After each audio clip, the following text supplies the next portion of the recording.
J'appelle, s'il vous plaît, Madame le greffier. Monsieur le connétable de Saint-Hélier. Madame le connétable de Saint-Laurent. Présente. Monsieur le connétable de Saint-Brelade. Présent. Monsieur le connétable de la Trinité. Présent. Monsieur le connétable de Saint-Pierre. Présent. Madame le connétable de Saint-Martin. Présente. Monsieur le connétable de Saint-Jean. Présent. Monsieur le connétable de Saint-Clément. Présent. Monsieur le connétable de Grouville. Présent. Monsieur le connétable de Saint-Ouen. Présent. Monsieur le connétable de Saint-Marie. Monsieur le connétable de Saint-Sauveur. Présent. Monsieur le député Southern. Madame le député Labbé. Présente.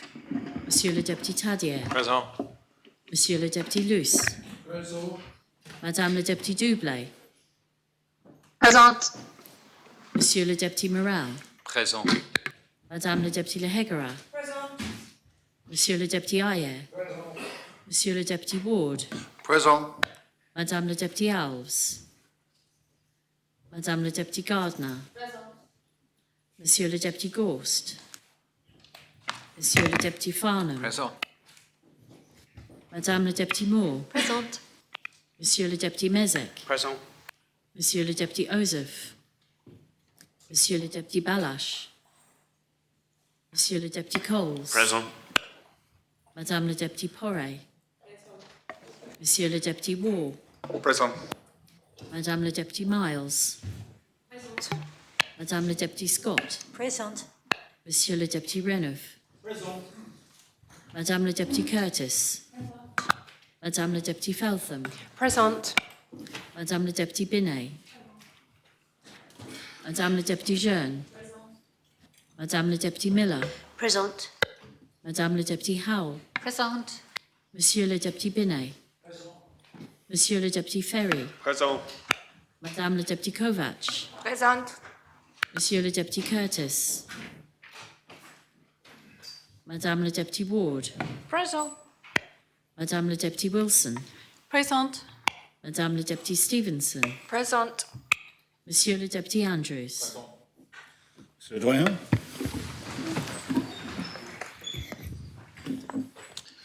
Notre aide soit au nom de Dieu qui a fait les cieux et la terre. Amen.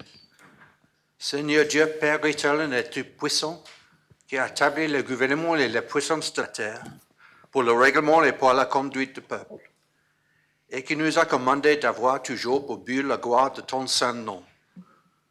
Nous te prions qu'il te plaise de donner à cette assemblée le don de conseil et de prudence, d'unir les cœurs et les affections de tous ceux qui la composent, de la conduire tellement toi-même par ton Saint-Esprit que toute leur délibération est accompagnée de ta bénédiction.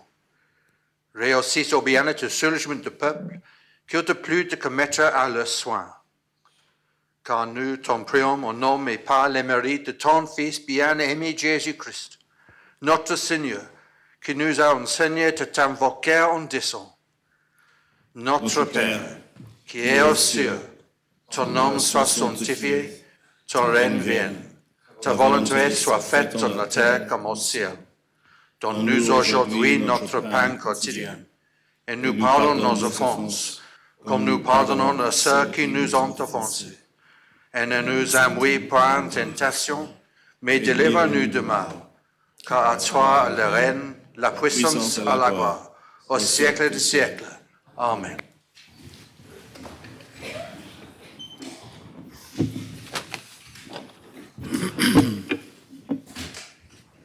Monsieur le connétable de Saint-Hélier. Monsieur le connétable de Saint-Marie. Défaut. Monsieur le député Southern. Présent. Madame le député Alves. Défaut. Monsieur le député Ghost.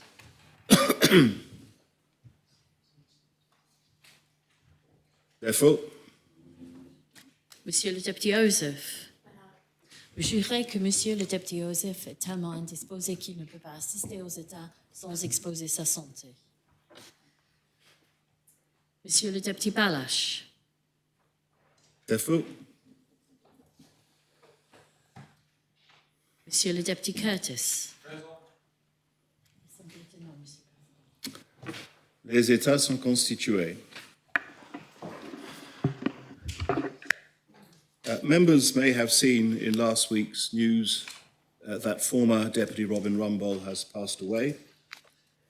Mr. Rumbold joined the States in December of 1981 when he was elected as Deputy for St Helier No. 2, a position he held for some 15 years until he retired from politics in 1996.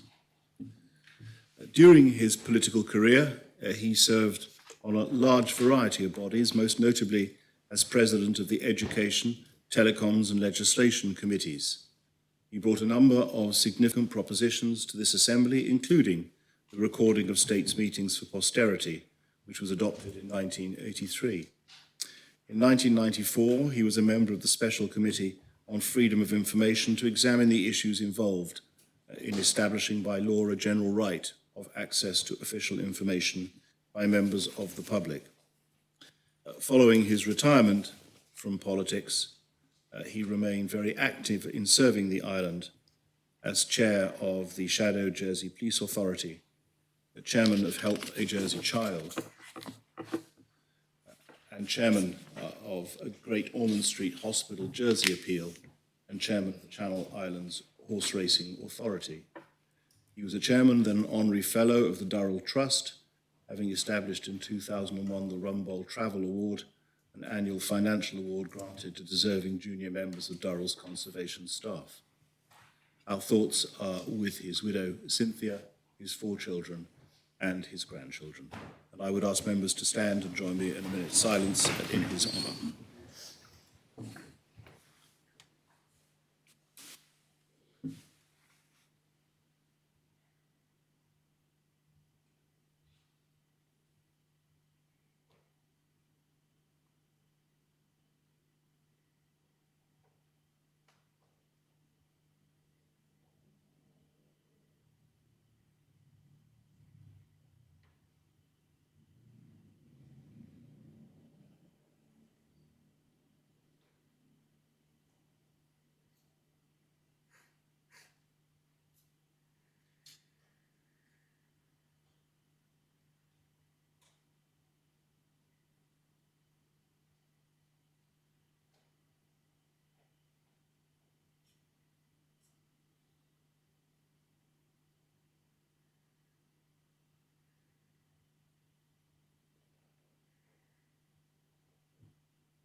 May he rest in peace.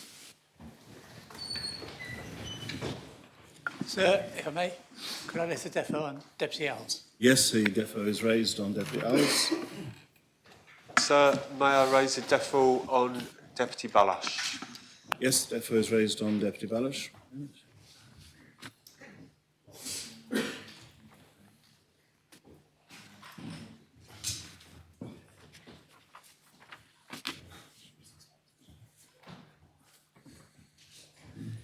Yes, there are a number of subordinate enactments under B.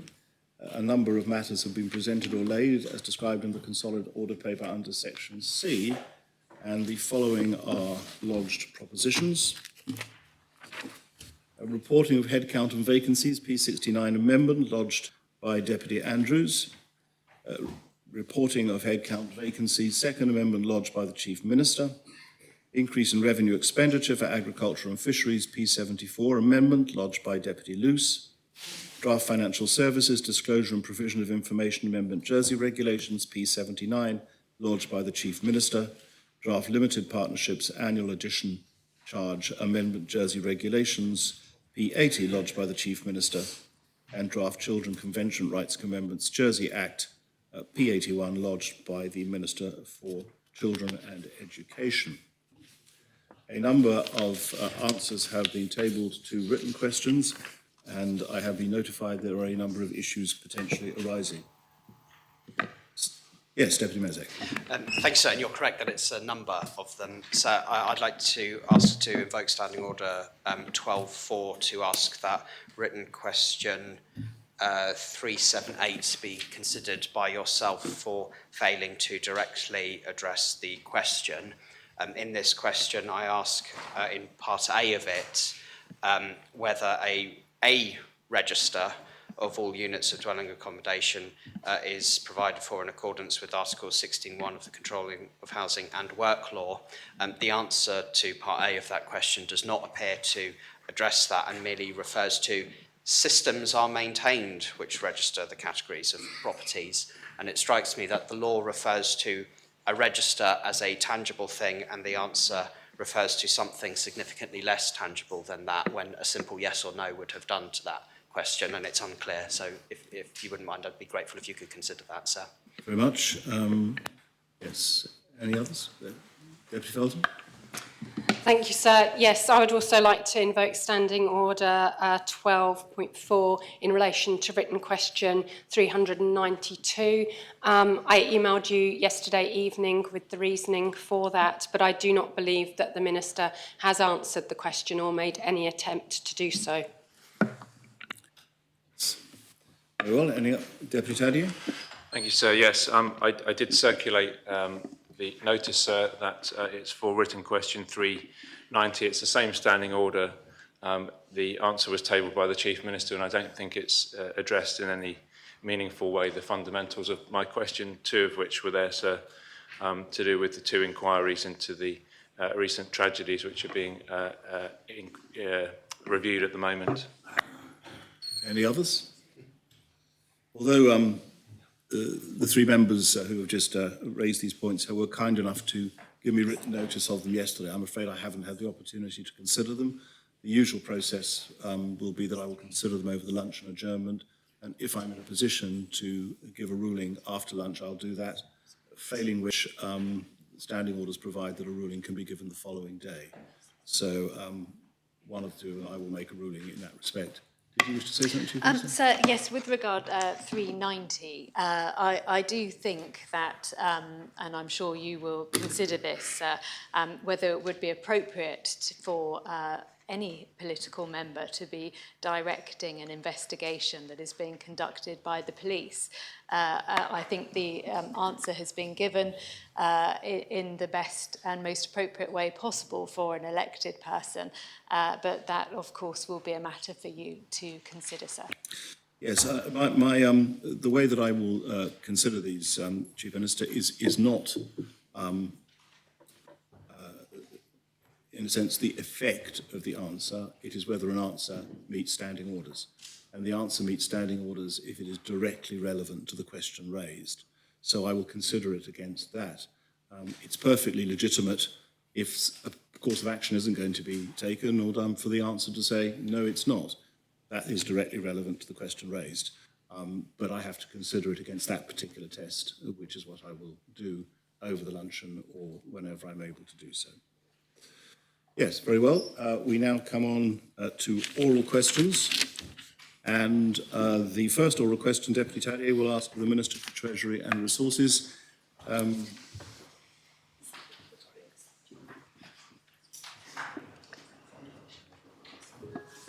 Oh, sorry, right. That's not what's next on the order paper. So, give me a moment.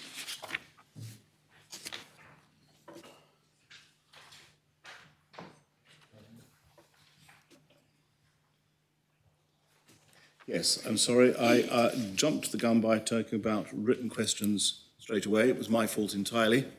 And therefore, fortunately, no fines apply to those kinds of mistakes in standing orders. But the next is under F, which is appointment of ministers, committees and panels. There's a nomination of an elected member of the Public Accounts Committee, and I invite the Chair, Deputy Feltham, to make that nomination. Thank you, sir. I would like to nominate Deputy Raluca Kovac as a member of the Public Accounts Committee. Is that nomination seconded? Yes, sir. Are there any other nominations? Very well. If there are no other nominations, I confirm that Deputy Kovac has been duly appointed as an elected member of the Public Accounts Committee. Very well. No matters under G and H. I've already dealt with written questions, so we now come to oral questions, and the first Deputy Tadier will ask the Minister for Treasury and Resources. I don't know who is answering for the Minister of Treasury. Sir, I'll answer Thank this you very question. much. Yes. Thank you. I thank the Assistant Minister for stepping in. Will the Minister advise whether any invitation has been received and accepted to participate in discussions regarding an increase in the rate of corporate income tax in the Crown dependencies? If so, has he, or in this case she, participated, and what themes were discussed? And if not, has the invitation been accepted, and why not? Thank you, sir. I thank the Deputy for his question. We regularly meet with ministers from the Crown dependencies to discuss tax policy. This is a standard part of our long-standing policy of cooperation and dialogue. The effectiveness of this dialogue depends upon it remaining confidential, and so the Deputy will understand why I won't comment on the content of any intergovernmental discussions. However, the ministers of the three Crown dependencies released a joint statement on our position on Pillar 2, which is about minimum effective rates of corporate taxation earlier this year. That is the latest information that I can share at this stage, and with any further updates, we will certainly inform States members in the usual fashion. Sorry, I will just say that the announcement in the joint statement, we declared an intention among the Crown dependencies to reach a coordinated approach to Pillar 2 implementation. Thank you. Supplemental question. Yes, sir. I thank the Assistant Minister for the answer. This question really arises from the recent trip that some members went on to work and talk with matters in the Isle of Man and with Guernsey. And it's become apparent that I think all islands are aware that tax needs to be raised, and that members in other parliaments, certainly in other assemblies, are aware that tax needs to be raised in a progressive and acceptable way to their populations. Does the Minister accept that actually, when it comes to progressive taxation, there is a piece of work that can be done here around increasing the headline rate of corporation tax from 10% towards that 15%, given the fact that Pillar 2 is coming in at some point anyway, and that actually it could be an opportune moment for all islands to look to redress that tax rate and also increase their tax base? I might make the observation before you answer that standing orders require questions to be succinct. And that was, I think, pushing against the limits of succinctness, Deputy, if you don't mind me saying so. It would be a first time, sir, but I accept the ruling.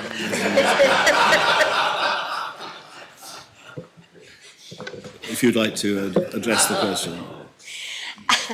Thank you, sir. I will endeavour to be succinct to my response.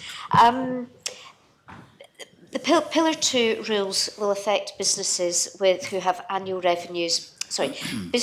Pillar 2 will accept businesses with annual revenues of more than €750 million. The vast majority of Jersey businesses will not be affected by Pillar 2, and they will remain in the current 010 framework, and there is no expected impact on them as a result of Pillar 2. Pillar 2 will increase the tax rate charged on only the largest groups doing business in our island, which may include retailers and businesses in the hospitality sector, as well as parts of the finance industry. However, I believe that there is no intention at present to make changes to our current income tax system for businesses which will not be in scope of the Pillar 2 framework, and I'm afraid I can't comment on whether the Minister has had discussions on tax arrangements more widely with the Crown dependencies. I'm sure he has, but I only have a briefing on Pillar 2, I'm afraid. Thank you, sir. Deputy Farnham. Thank you, sir. In answer to the original question, the Deputy had said that the Crown dependencies had agreed a coordinated approach. Can I ask if the Crown dependencies are now agreed in what that coordinated approach should be and are all supportive of the same direction of travel? Thank you, sir. Revenue Jersey policy officers, we continue to engage with all stakeholders regarding the potential policy design elements of options regarding Pillar 2 and are keeping the Minister advised of progress in developing regulations. There are still, although the Crown dependencies had agreed we would adopt a coordinated approach, and I think that's entirely sensible, there may be some variations in details, as you might expect, where there's 3 different jurisdictions, but we are all working towards similar outcomes. I think the position is still somewhat fluid, as there are still technical discussions on the implementation of Pillar 2 and indeed Pillar 1, and the way in which Pillar 2 will be implemented ongoing at the OECD, and that may impact the choices that Jersey and the other Crown dependencies ultimately make. We're also closely monitoring implementation decisions taken by other jurisdictions globally, and of course we will advise states members in the usual way as soon as we're in a position to do that. But yes, I think all Crown dependencies are agreed that we should try to adopt a common approach. Thank you. Supplemental question. I have a Deputy Mesic, then Deputy Scott, and then the final supplementary after that. Deputy Mesic. Thank you, sir. I'm aware of a resolution that was passed by our friends in the states of Guernsey asking that consideration be given to engaging with the other Crown dependencies about the general corporation tax rate. So that's not exclusively Pillar 2, but more generally. Can the Assistant Minister confirm whether or not an approach has been received from our colleagues in our sister island on this? Sir, I can't answer that question because I just don't know. An approach may have been made, but it may be made to the Minister, and I'm not aware of it. But I can't say yes or no either way. I'm sorry. Any supplemental to that? Well, Deputy Scott. Thank you, sir. Deputy Tadier's question asked about an increase in the rate of corporate income tax. I just wondered whether the Assistant Minister knows what percentage of businesses in the island do pay tax, corporate tax. I'm sorry, sir, I don't have that information available. Thank you. Any supplemental to that? No. Thank you, sir. Final supplementary, Deputy Taddy. Yes, sir. It's just to ask, without revealing any confidences, I think it's obvious to say that in both of the other Crown dependencies, there are Assembly members who are very much open to progressive taxation measures and not beholden to any kind of figures that are currently in place.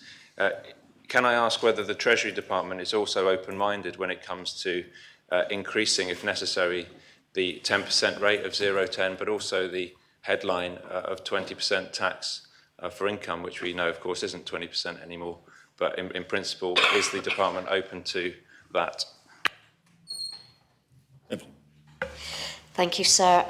As I previously mentioned, I believe there is no intention at present to make changes to our current income tax system for businesses. The 0-10 will continue, but I'm afraid I can't. I'm not aware whether the Minister has had discussions with Revenue Jersey about changes beyond that, either to corporate or income tax. Thank you.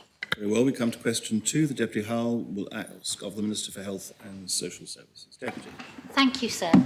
Will the Minister state the number of management positions in the General Hospital in 2016 and the associated costs of this management team? Thank you. Minister. Thank you, sir. And thank you, Deputy, for your question. Using the same methodology that the Chief Officer for Health and Community Services used in their recent report on leadership and management capacity in HCS, this is now available on the Assembly website under R148-2023. I can confirm that in 2016 there were 49 management roles at an approximate cost of £4.5 million. I'd note, sir, that obviously since 2016 there have been various changes in the structure of departments, for example, following the target operating models, and so this may not be a like-for-like comparison. Supplemental question, Deputy? Yeah, thank you, sir. I was just wondering how the Minister could justify the expansion of management from the lean, efficient structure in 2016 to the present day, now with an annual bill for management and health of over £10 million, especially when we are short of frontline staff, sir, and we are not the NHS? Thank you, sir. Obviously, wages increase and we have had an increasing amount of expenditure on locums, as the Deputy will know, to cover some of those vacancies that are hard to recruit. And this will include some clinical managerial roles as well. But at the moment, we have 45 management staff, which takes up 1.7% of the total substantive staff working in the department. I'm not here to make any judgments at this moment in time on whether or not that is justified in terms of the amount of managers we have. We may have not enough managers, which I've mentioned before, but the current position is that there has been, in terms of headcount, only a slight increase in the number of managers that we have in the service. Well, we come to question 3 that Deputy Farnham will ask the Minister for Treasury and Resources. Thank you. Thank you, sir. Will the Assistant Minister, on this occasion, I believe, sir, provide a breakdown of the 52 million funding requested for the new healthcare facilities as detailed in the proposed Government Plan 24 to 2027? Yes. Thank you, sir. Thank you, sir. Firstly, I'd like to apologise to the Deputy for the absence of the Minister and thank him for the opportunity to respond to his question.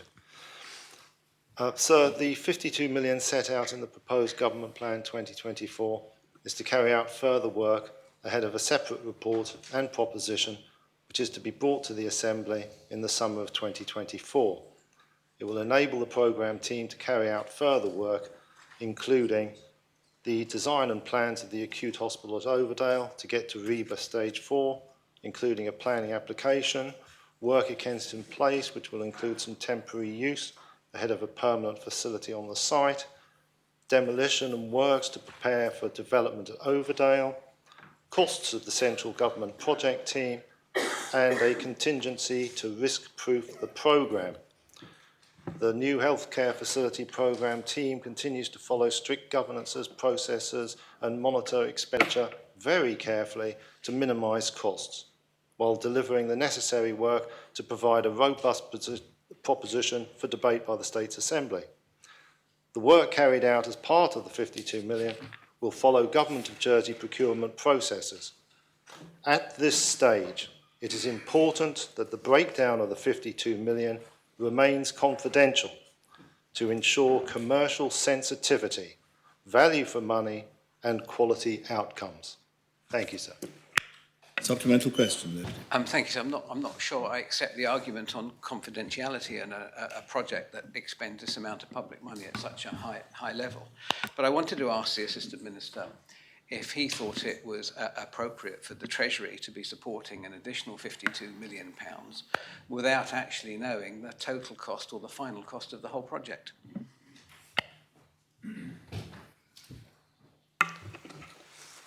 Yes, I think it's very appropriate at this juncture.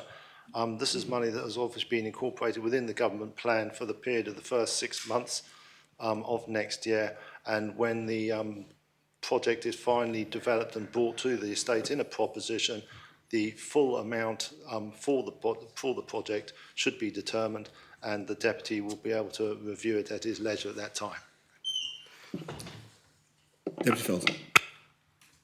Thank you, sir. In his answer, the Minister referred to quality outcomes. So whilst he might not be able to provide a breakdown of what the £52 million is going to be spent on and how, could he provide a breakdown of the quality outcomes that will be delivered as a result of the £52 million expenditure?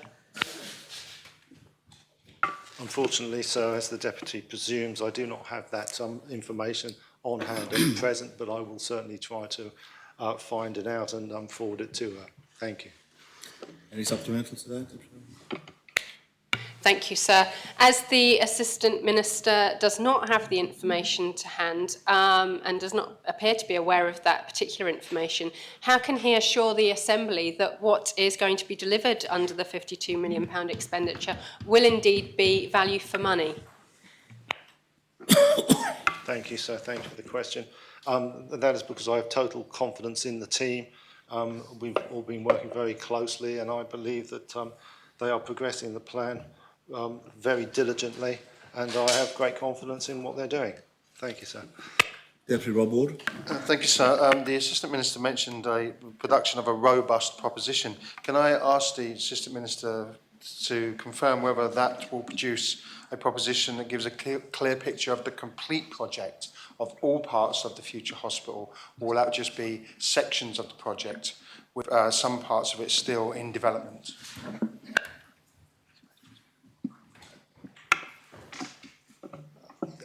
Yes, so I believe that the project will cover the whole of the Overdale project and other projects moving forward, although the total cost of the Kensington Place facility and the Health Village at St Saviour's will obviously be in the preliminary stages at that time.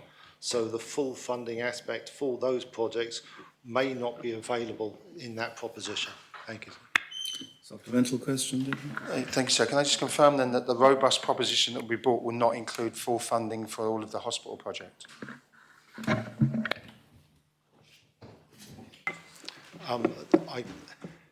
I cannot say for certain that the whole project will be costed within that proposition at this current time. Thank you, sir. Well, I have Deputy Southern, then Deputy Howell, then final supplementary. Deputy Southern. Yes, sir. The Assistant Minister promised to circulate the figures to the Deputy. Could he circulate the figures to the whole of the Assembly, please, so we all know what's going on and not just one member? Yes, of course, I thank the Deputy for his question. Yes, the question concerning the quality outcomes, I would be happy to circulate to all members if I find that information out, sir. Thank you. Supplemental to that, Deputy Southern? Deputy Howell. Thank you, sir. I'm just saying, would the Deputy not found it better perhaps to address her questions to the Minister for Infrastructure? Because I do believe the figures are in the government plan, sir. I'm sorry, was that a question to the Minister? Whether the question would have been better directed at... You're asking the Minister Yes. to say, should the question have been directed elsewhere? Yes. Thank you, sir. Yeah, I thank the Deputy for a question. Yes, the question was directed to the Treasury, but then it was redirected to the Minister for Infrastructure, as the Deputy presumes would have been the appropriate place. But then at the request of Deputy Farnham, it was redirected back to Treasury. Thank you, sir. Presumably no supplemental on that, Deputy Howell. Final supplementary, Deputy Farnham. Thank you, sir. And I felt it was only right that, as the Treasury are the custodians of our taxpayers' money, the question was appropriately directed to that department, sir. And I just wanted to ask the Assistant Minister, as the Assistant Treasury Minister, as he represents that department, sir, does he believe it's appropriate and quite right for this Assembly to know the full cost of this project? The government has presented a project, so a multi-site hospital with 4, possibly 5 sites. And I'm alluding to his comments in the previous debate, so we didn't want to sign a blank cheque, sir, without knowing the final cost of the outcome. Does he not believe, so on behalf of Treasury, that it's only right for this Assembly, before embarking on spending many more tens of millions of pounds, to as soon as possible know and understand the full cost and timescale of what we're proposing? So it's the biggest, possibly the biggest ever piece of expenditure we will make.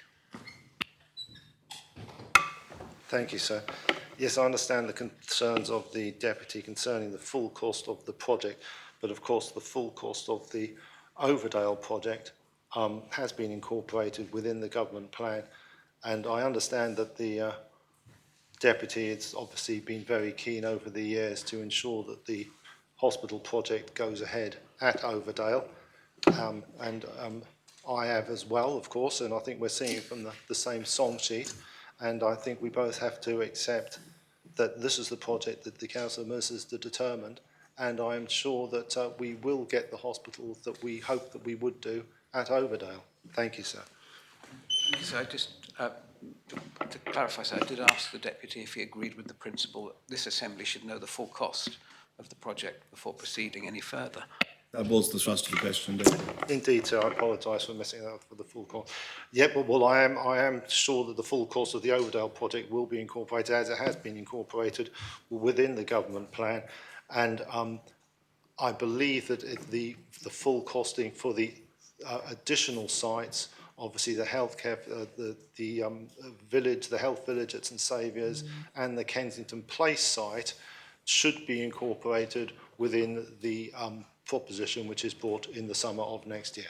I concur. Thank you, sir. And may I thank the Assistant Minister for his straight answers. Thank you. We come to question 4. The Deputy Southern will ask the Minister for the Health and Social Services. Deputy. Thank you, sir. Will the Minister provide a split of the figures detailed in the Health and Community Services net revenue expenditure within the draft Government Plan 24 to 27 between hospital services and community services?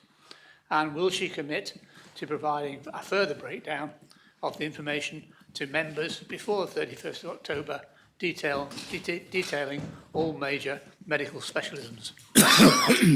Minister. Thank you, sir. Thank you to the Deputy for his question. Unfortunately, at this moment, I cannot provide nor commit to providing the detailed breakdown for next year's budget before the 31st of October. At the moment, finance business partners for health and community services are working on the detailed allocations with each service and Care Group Directorate as part of their normal yearly budget setting process. It is expected that HES executive team will review the allocations in late November and for them to be finalised and circulated in January 24. I would note that this will be dependent on what changes, if any, result from the debate on the government plan. I can confirm that a statement of comprehensive net expenditure is actually included in the annex in the government plan. Supplemental question, Deputy Sutton. I'm going to be very specific, sir. The Minister says that the figures are in the annex to the budget plan. Could she point to the page number on which they are? Because I can't find them. Are you able to assist, Minister? Thank you, sir. If I could just confirm the detail that the Deputy is looking for is not in the annex, but the overall summary of the net expenditure is there. And as I've said, I will actually provide that detail once HCS have actually been able to do their budget setting exercise.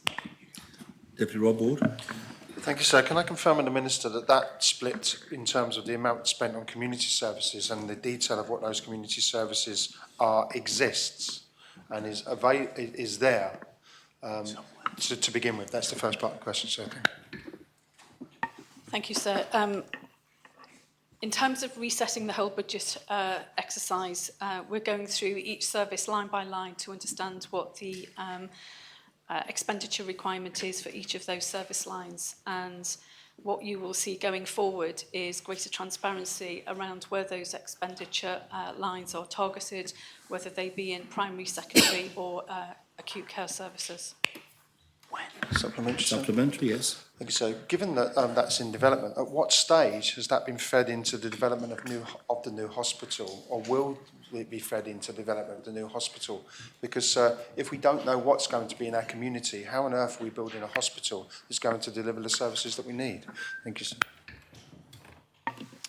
Thank you, sir. Well, one of the things that will need to be factored into the outline business case that's due to come to the Assembly next year will be the detail of the revenue consequences of the model of care that will be reflected in the new outline business case. Final supplementary, Deputy Sutton. Final supplementary is a bit awkward because I've got lots of supplementaries. My father said to me at one stage, when I wanted to investigate something and have a look and question about something, I should follow the money. If I can't follow the money, I don't know what sort of package is being sold to me. And that's the reality, and what we've got here is exactly that. I'm going to be asked, and we are all going to be asked, to vote for a government plan by the end of the year, and then we'll see what sort of health service we're going to get out of it, because the money will then be exposed in January. Now, as far as I'm concerned, that is useless to me and to every member of this state, because that means we can't do anything, we don't know what we're voting for. Does the Minister not agree that it is rather awkward not to know what you're voting for when you vote for a government plan? And will she not agree to bring this breakdown to the states well before October 31st? Minister. Thank you, Sarah. I think I've already mentioned that I'm not in a position to be able to do that. But what I can assure the Assembly about is that there will be real transparency around where we are actually spending that money in a much more detailed way. Well, come to question 5 that Deputy Alves will ask of the Minister for Treasury and Resources. Deputy Alves. Thank you, sir. Will the Minister explain why, when islanders overpay their tax, it is shown as nil on their tax assessment notices instead of the amount that has been overpaid? Thank you, sir. Yes. Thank you, sir. I thank the Deputy for your question and apologise once again for the absence of the Minister. Sir, the annual notice of assessment specifies the tax due for the relevant year of assessment, calculated by reference to the income declared in that year's tax return. The notice will state nil when there is no payment outstanding. Statements of account are available on request, which would detail any outstanding underpayments or overpayments for specific years. The notice of assessment and statements of account are currently under review to make them easier for customers to understand. Once an assessment has been finalised, any overpayment is automatically carried forward. ITAS taxpayers will receive a new effective rate taking into account the overpayment. In some cases, the new effective rate will be lower. Thank you, sir. Supplemental question, Deputy Alves. Yes, please, sir. Does the Assistant Minister in this case think that it's acceptable that this is something that the public have to request to know, and the fact that it is automatically carried forward but members of the public aren't necessarily aware of how much is carried forward and how this affects their percentage, does he think that's acceptable? How much is requested? Thank you, sir. Yes, on the how much is carried forward, yeah, some of the sums are very small, and they are automatically carried forward. The necessity to actually inform the person that it is of a certain amount is not necessary in most cases. A lot of people actually overpay their tax deliberately, and the strange, you may laugh, but some people do, because they know they've had a change of circumstances. And if they've had a change of circumstances and they know that their tax is going to increase, then they will overpay during 1 year to ensure that the balance and they are not, that their balance is in order, and that they do not have a higher rate in the year following that. And I'm sorry, I've forgotten the first part of the Deputy's question. Whether the Assistant Minister thinks it's acceptable that members of the public have to actually request this information instead of automatically being given it. Thank you for that clarification. Yes, the automatic request. So that is the reason why we will be running the review, because some people have said that they don't really want to go through the process of requesting the forms, and it can be quite complicated. And when the information is actually presented to them from the statement of accounts, they are quite difficult to understand as well. But yes, I think the Deputy is correct. Thank you. Well, I have Deputies Ward, Tadier, Kovacs and Southern, and then final supplementary. Deputy Ward, Rob Ward. Thank you, sir. I just want to ask the Assistant Minister if he knows the turnaround time for requesting one of the statements he mentioned. Thanks. For the requesting of the statement of accounts, the actual statement of accounts come in very quickly. Yes, sorry, it was badly put. Once requested, how long it takes to actually get the statement of the accounts. Thank you, sir. I believe that the statement of accounts will be sent out within about 2 months. Supplementary on that, Deputy Warden? I'm a little bit thrown by 2 months, if I'm honest. No, sorry, I don't have a supplementary. Thank you. Deputy Tadier. Thank you. We're often being told that Jersey's a centre of digital excellence, or at least aspiring to be that. Does the Minister think that it would be possible at some point for an ordinary member of the public to be able to log in and check their tax account, see what they owe or see what they are owed by the department? And if not, why not? Yeah, well, I agree with the Deputy that that would be wonderful if that was possible, and I'm sure it is possible, technically possible at this current time. And there are changes being made to the system that is being run currently. But to actually log in and find exactly how much any particular person owes in tax at any particular time during the year would be incredibly difficult and would be incredibly expensive. So I think we have some of the best IT experts in the island working all over. I know some in the public sector who are teachers. I know others who work for banks. Does the Minister think that if his government spent less money on recruiting comms for his department to churn out what's bordering on propaganda and actually employed some of those very skilled IT people, that actually government could be leading by example when it comes to IT, not just talking about it? Thank you, sir. I'm not too sure of the connection between the comms department and the IT department, but there you go. Yeah, obviously we do have a great deal of IT expertise, but that doesn't detract from the issue of how much it actually costs to reprogram and change the systems. And in this instance of finding specific detail on specific days for every individual taxpayer would be incredibly complex and incredibly expensive. Deputy Kovacs. Thank you, sir. The Assistant Minister mentioned that he believes it's not necessary in some cases, to give these figures. Why does he believe so? And doesn't he consider that the people having the option to continue with that figure in the tax or take it upfront need to know that amount and not wait 2 months to know the result? Thank you for the question. The thing is, the reason why they don't really need to know the amount, because the amounts are mostly very small, is that the amounts change all the time. And they also change for the person's circumstances.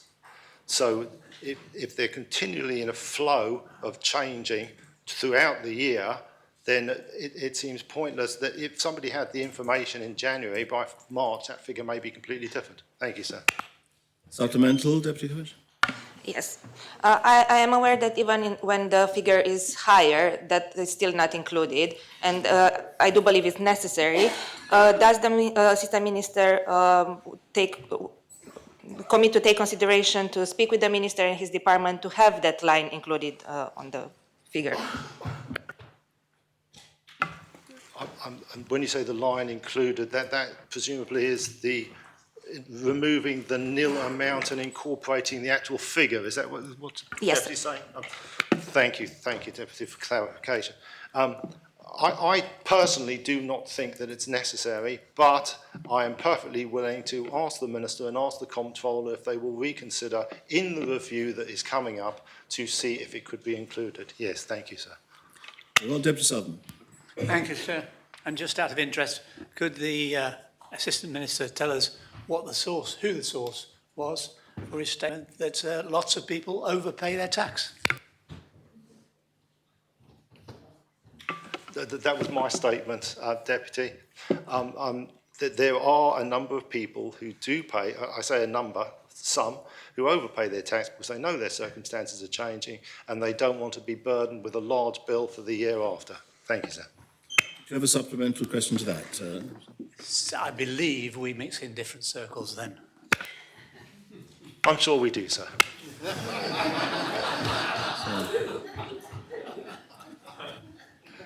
Well, I don't think that question or that answer was specifically relevant to the question, but Deputy Alves' final supplementary. Thank you, sir. The Assistant Minister said that he felt it wasn't necessary to include this line. However, his government stands for openness and transparency. So I would argue that actually that's not being open and transparent. But I'd also like to ask the Assistant Minister, what does he think constitutes a small amount? Because he mentioned that small amounts are carried forward. I've seen cases where their total annual gross income is £50,000 and they're owed over £2,500. That's 5% of their gross income. So what constitutes a small amount being carried forward? Thank you, sir. In my opinion, in the tax department, any small amount would be under £1,000. So obviously the case that the Deputy is talking about of £2,500, that is exceptional, and I am quite surprised that has happened. But obviously if that person requests a statement of accounts, they will receive it, and then they can apply to get that funding returned if they wish. Thank you, sir. Another point to make? Yes, sir, I believe it's a point of order, sir. It's I've just been listening, obviously, to the questions, and Standing Order 10.6b clearly says that a question shall not seek an expression of opinion, sir. Just when listening to many of these questions, it appears to me that they've been seeking opinions rather than facts, sir. I accept, of course, the thrust of the Standing Order, and that they should not seek. The purpose of questions are to do two things: seek specific information, or ask for ministerial action. Those are the two purposes of questions. Of course, there is an element of laxity and liberal application, which has always been traditional in the Assembly as to how question time has worked in that way. But it is correct, to the extent there's a request for an expression of a personal opinion as opposed to ministerial information, then that would not be in accordance with standing orders. So can I just ask, and I appreciate the nuanced way in which you're interpreting the standing orders. Does it also apply that there's a difference between a political opinion and a personal opinion? So if I were to ask the Minister, what do you think about the facade of this new building that's gone up, that might be different to what the underlying policies are that form political opinions about her own or his own portfolio. And that, of course, as long as the question is political in nature, that's what we're trying to establish, rather than vexatious. Well, it's not lost on the presiding officer that question time is used for making generalised political statements, both in the forms of the questions as well as the forms of the answers. I think if provided what is being sought is information, and it's legitimate information to provide, so it's not simply an expression of a personal opinion, then it seems to me to be a legitimate use of a question. Very well. The next question is number 6, that Deputy Felton will ask the Minister for Treasury and Resources. Deputy. Thank you, sir. Will the Minister explain why the word fair is omitted in his forward to the 2022 States of Jersey Annual Report and Accounts when referring to how the government must remain consistent with its approach to taxes, when fair and sustainable remains a tax policy principle included in the draft Government Plan 2024 to 2027? Thank you, sir. And once again, I'll apologise to the Deputy for the absence of the Minister. Sir, fair and sustainable remains a tax policy principle included in the draft Government Plan 2024-27, as it has done in previous plans. In the 2022 Annual Report and Accounts forward, the Minister said that we must remain consistent in supporting low, simple and competitive taxes. This, to my mind, seems fair. There are many words and sentiments not included in the forward to that accounting document. Sir, the government stands by its actions which speak far louder than words. The proposed increase to personal tax allowances will see every individual in Jersey able to earn up to £20,000 without paying a penny in income tax. That, to me, seems fair. Thank you, sir. Supplemental? Yes, sir. As the Assistant Minister stated, where we would usually see the word fair, we are seeing the word competitive in that particular paragraph. So could the Assistant Minister explain whether it is the position of the Minister and his team to prioritise competitiveness over fairness? And if so, who are we trying to be competitive with and for? Thank you, sir. I'm afraid I can't answer for the Minister in this instance. I do not know what the Minister was thinking and what was in his mind when he wrote the forward. So I'm afraid I'm unable to respond to that question. Very well. Deputy Andrews? Thank you, sir. Does the Assistant Minister believe Jersey's economic policies proposed within the government plan to be fair when a super tax deduction of 150% on investment is being proposed? Thank you, sir. Yes, I do believe that the government policy in the government plan is fair. I believe it remains low, broad, simple and fair. And as for the... I'm sorry, I can't remember what the other part of the question was. Sir, the question was in relation to the super tax deduction of 150% on investment that financial service companies who pay 10% tax are making when they invest in technology. Thank you, sir. Yes, and obviously this is one thing that we must encourage, and that is the reason for it. We have to encourage investment, and we have to encourage, that's why we have so many 2-1-Es coming to Jersey as well, to encourage investment into business and to encourage investment into our finance centre, and that is one way of supporting that industry. Thank you. Supplemental question? Thank you, sir. Does the Minister believe creating a tax loophole for financial service companies who are only paying 10% tax already is a very imprudent move? No, I do not, sir. Deputy Mezek? Thank you, sir. The Assistant Minister referred to the low, simple, broad and fair tax policies that have been enshrined for some years now. In his capacity as Assistant Treasury Minister, has he ever taken part in any discussions with the ministerial team about the obvious contradictory nature of those principles being tied together in that arbitrary way? No, sir, I have not attended a COM meeting where that has been brought up, so no, and I have not engaged in any conversations around it, no, sir. Supplemental question? And therefore, would he endeavour to raise this issue with his minister, given that it is, in some respects, absurd to say that a tax that is low, broad and simple is always fair, when in fact some taxes may inevitably need to deviate from those principles to be fair? I will be happy to engage with the conversation with my minister, as I often do, and have that debate with him. Yes, sir. Thank you. Final supplementary, Deputy Feltham. Thank you, sir. In what I got of an answer to written question 392, the Treasury Minister appeared to confirm that the impact of tax allowances and reliefs are not assessed. So given that, how can the Assistant Minister give the Assembly assurances that our tax system remains both fair and, as he wishes it to be, competitive? Unfortunately, sir, I have not seen written question 392, so I cannot directly respond to what was, if the Deputy would remind me what was actually in the response to question 3. Well, I'm not sure we can have an exchange. The question can either be put as a simple question or it can't. So I think we will have to move on. If you're not able to answer it, you're not able to answer it. Very well. We come to question 7. The Deputy Mezek will ask the Minister for Justice and Home Affairs. Deputy. Thank you, sir.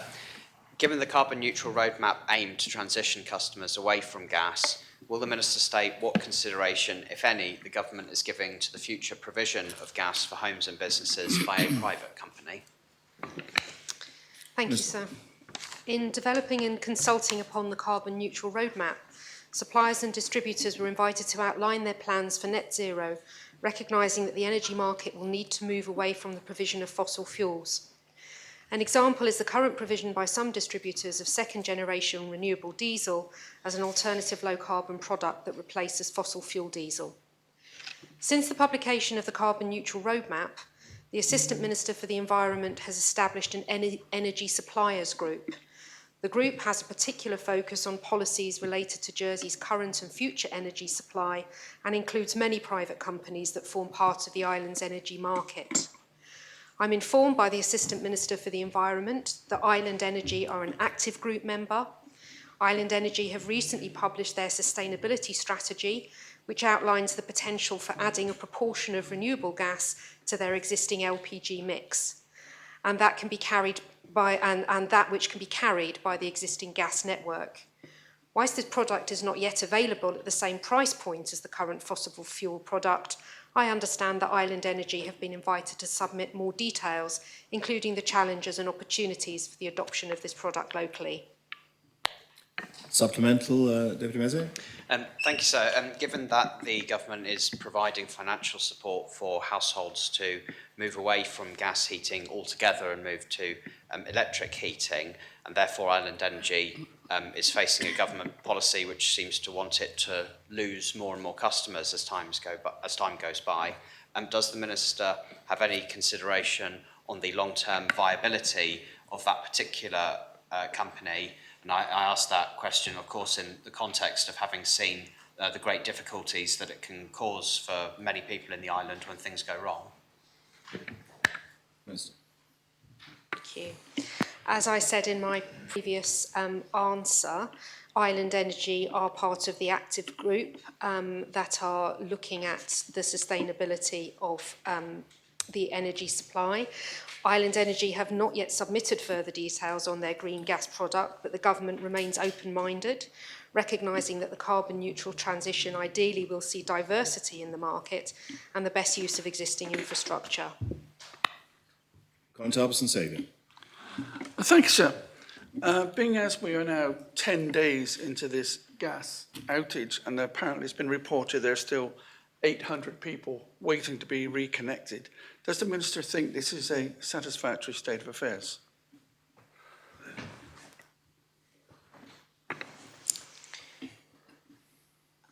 So the original question was about the future provision of gas for homes and businesses by a private company. I am happy to go into further detail, but I wonder if the question is relevant in this particular context. I have to say, I think the question does. I was musing on that myself, and I think it does go outside the ambit of the original question by too wide a margin to be answerable in the context of this question. So I rule it out of order. Deputy Roberts. Supplementary, sir. Well, you can't have a supplementary to the question I've ruled out of order. Nice try, though, sir. But if you want to light your light up for another question after Deputy Ward's had his go, there might be time for that. Deputy Rob Ward. Thank you, sir. Given that transition away from gas will probably inevitably include the transition to green hydrogen as a fuel, does the Minister feel that in terms of the long-term safety of supply of energy, maintaining the infrastructure that exists for gas is essential, and that the best way to do that is to put that into national ownership? Thank you, sir. Minister. Thank you. Detailed questions on the energy market transition and the carbon neutral roadmap should really be addressed to the Minister or the Assistant Minister for the Environment.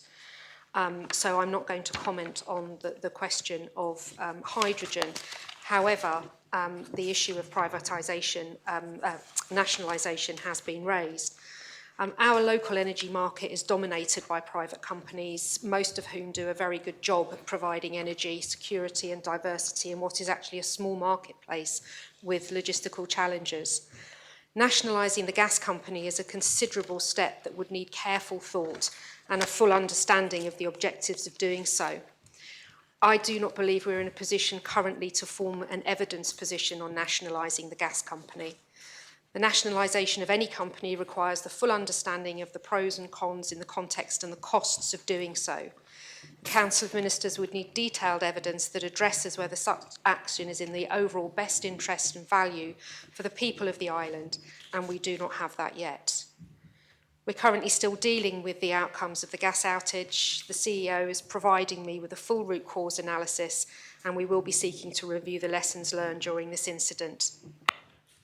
Supplemental. Thank you, sir. It's interesting that we don't have evidence. The evidence I think that most people can see, sir, and I'd ask the Minister about, is that they've had a gas outage for a long time. Prices are extraordinarily high. The money that's been spent on the gas is going off island to investors elsewhere, and the priority is the return for those investors rather than providing a service for our islanders, sir. And therefore, I'd ask the Minister again, as the competent authority for the supply of this energy, and that's why we're asked this question of this Minister, is whether the most pertinent approach, sir, would be to take that into the infrastructure, in particular international ownership, so it is not lost as we look for a long-term solution and address the carbon neutral roadmap. Thank you, sir. Thank you, sir. I refer to my previous answer. I refer to my previous answer. The nationalisation of any company requires a full understanding of the pros and cons in the context of the costs of doing so. At this present time, we do not have that information.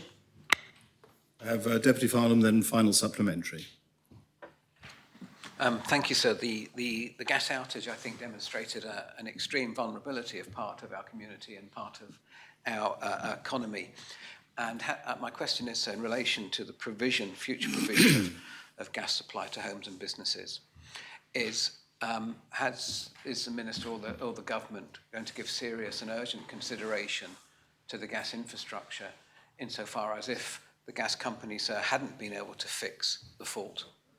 We would have been left in a real challenging position, given that the time taken by another energy provider or other energy providers could be months, if not 2 to 3 years, to reconnect all of that supply, sir.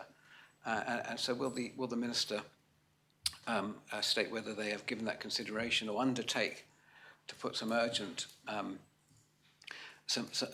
structures in place, sir, to perhaps deal with that situation should it arise? Minister. So once again, I question the validity of this question, which was if any of the government giving to the future provision of gas for homes by a private company. So may I just... I do rule that as being in order. I think, Minister, this is to do with the future provision of gas, and this question touches upon that. And it seems to me that that's not unreasonable. I allowed the one on nationalisation. It seems to me that the future provision is not unreasonable. Okay, thank you for that indication, sir. I share the islanders' disappointment that they lost gas supply for over a week in some cases, and I am acutely aware that some customers have still not been reconnected. Yesterday, I met with the CEO of Island Energy and asked for an explanation and an update. I wrote to the CEO of Island Energy yesterday to ask for them to share the arrangements that they have in place across the business to assess the risk of an emergency occurring and to prepare and maintain a risk register.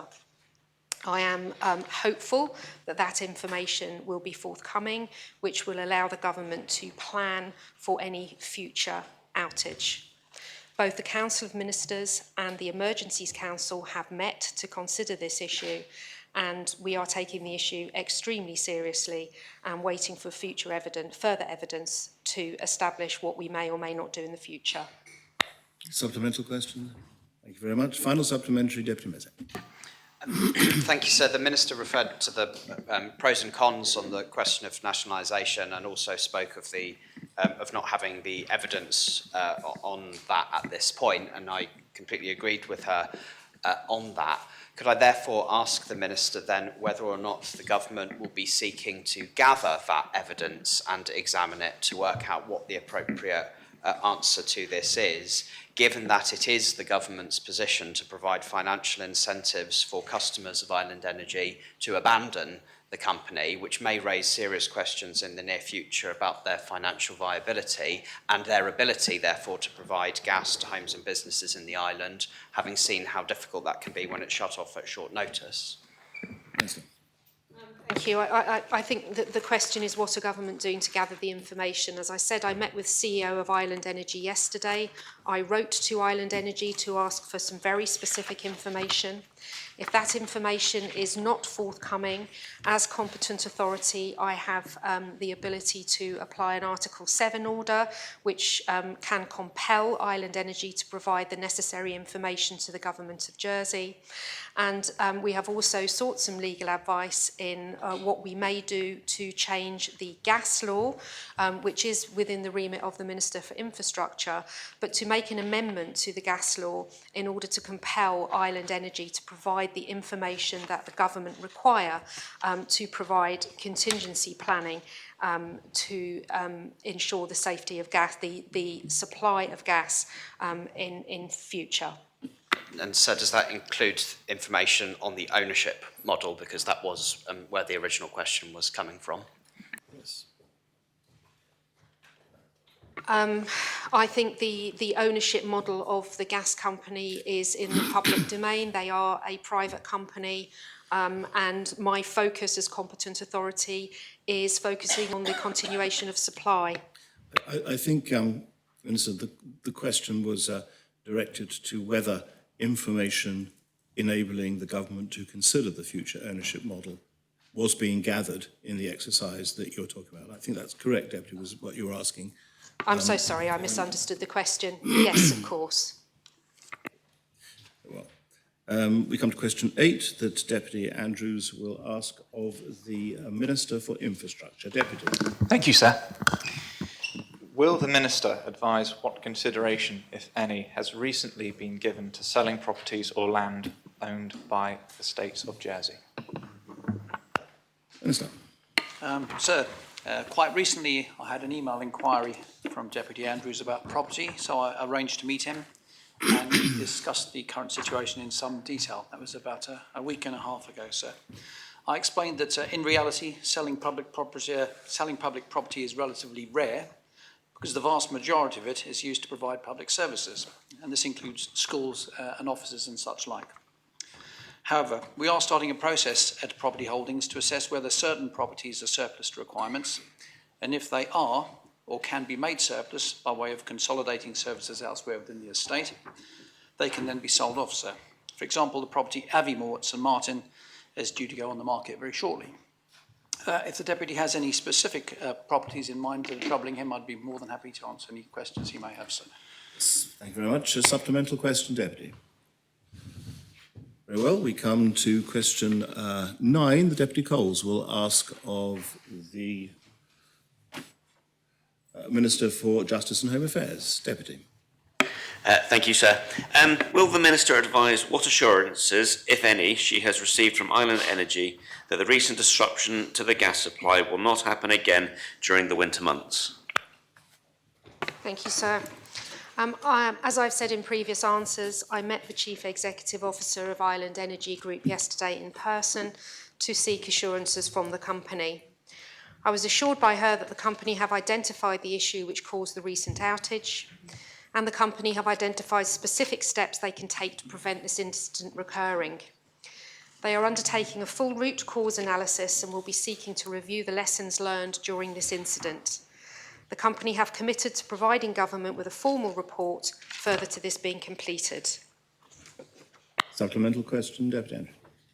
Yes, sir. Will the Minister then outline what support packages she'll have in place and prepared should this fault actually occur again during these colder winter months? As I've said previously, Island Energy are a private company and it is down to them to provide the necessary support to their customers. In all cases, the government will do what we can to support islanders. But Island Energy is a private company. They are responsible for managing the situation and for communicating with customers and islanders. Connétable St Brelard. Sir, could I raise the defo, please, on the Connétable of St Mary? Yes, the defo is raised on the Connétable of St Mary. Deputy Mezek. Thank you, sir. Does the government have a contingency plan in place that it would seek to invoke and apply in the event that a similar outage, as has happened recently, occurs in the winter months, where for many, particularly elderly people in our community, waiting over a week for their heating to come back on could have severe detrimental impacts on their health. Consideration is being given to how the current incidence of the gas outage needs to be factored into future strategies. We have a crisis resilience improvement plan, and I have also asked that the Jersey Resilience Forum Executive and Delivery Group work together to ensure that our critical national infrastructure partners, including the utility companies, have reviewed their business continuity plans with a particular focus on the safety and the welfare of islanders. Supplemental question then. Thank you, sir. Can we take it from those answers, therefore, that the Minister has absolute confidence that in an event where a similar outage happened in the colder months, that there would be some contingency able to be provided quickly to safeguard those vulnerable in our community so they wouldn't have to suffer from the cold if it were going to take days to put the heating back on? So one of the reasons that I have written formally to Island Energy is to understand the arrangements that they have in place to assess the risk of a further occurrence, to prepare and maintain an emergency plan, and to prepare and maintain communication arrangements to warn and inform the public. At this current time, Island Energy assure the government that they have those measures in place. I will reassess that situation when I receive further information from Island Energy on the questions that we have asked. Deputy Felton. Thank you, sir. Following the recent outage and following the Minister's conversations with the CEO of Island Energy, can she confirm if she has given any instruction that the corporate risk register should be updated? I have given no such instruction at this time. Supplemental, Deputy Felton. Can then the Minister confirm whether she has had an update or a briefing on the corporate risk register, what risks refer to prospective outages such as this, and what mitigations the government has in place to face such risks? This is a fast-moving incident, and I would expect that the corporate risk register would be updated and ministers would be briefed accordingly. This is an incident that has only happened within the last 10 days, and government have been in trying to ensure that Island Energy fulfil their responsibilities. Final supplementary, Deputy Coles. Yes, sir. Given what has been said, is the Minister's department satisfied with the communication provided by Island Energy to their users? I think Island Energy themselves would be the first to admit that the communication with islanders could have been better, and I share that view. We come now to question 10. The Deputy Ward will ask of the Chair of the SEB. Thank you, sir. Will the Chair advise what additional pay offer, if any, has been considered to end the dispute with Jersey's teaching staff, and what negotiations, if any, have taken place to discuss either such an additional offer or the lack of one? Thank you, sir. Thank you, sir. So talks started some 12 months ago for the 2023 pay, and most recently we met with, representatives met with the NASUWT and NEU just under 2 weeks ago. We maintain the line that in line with other public services pay groups, that the offer of a fully consolidated 7.9% is a fair, reasonable and equitable offer. Supplemental, Deputy Ward? So I can assume that no additional offer has been made since that one was rejected. Is the Chair, just Assistant Chair, I'm not entirely sure what titles are anymore, I'm losing track of them in government.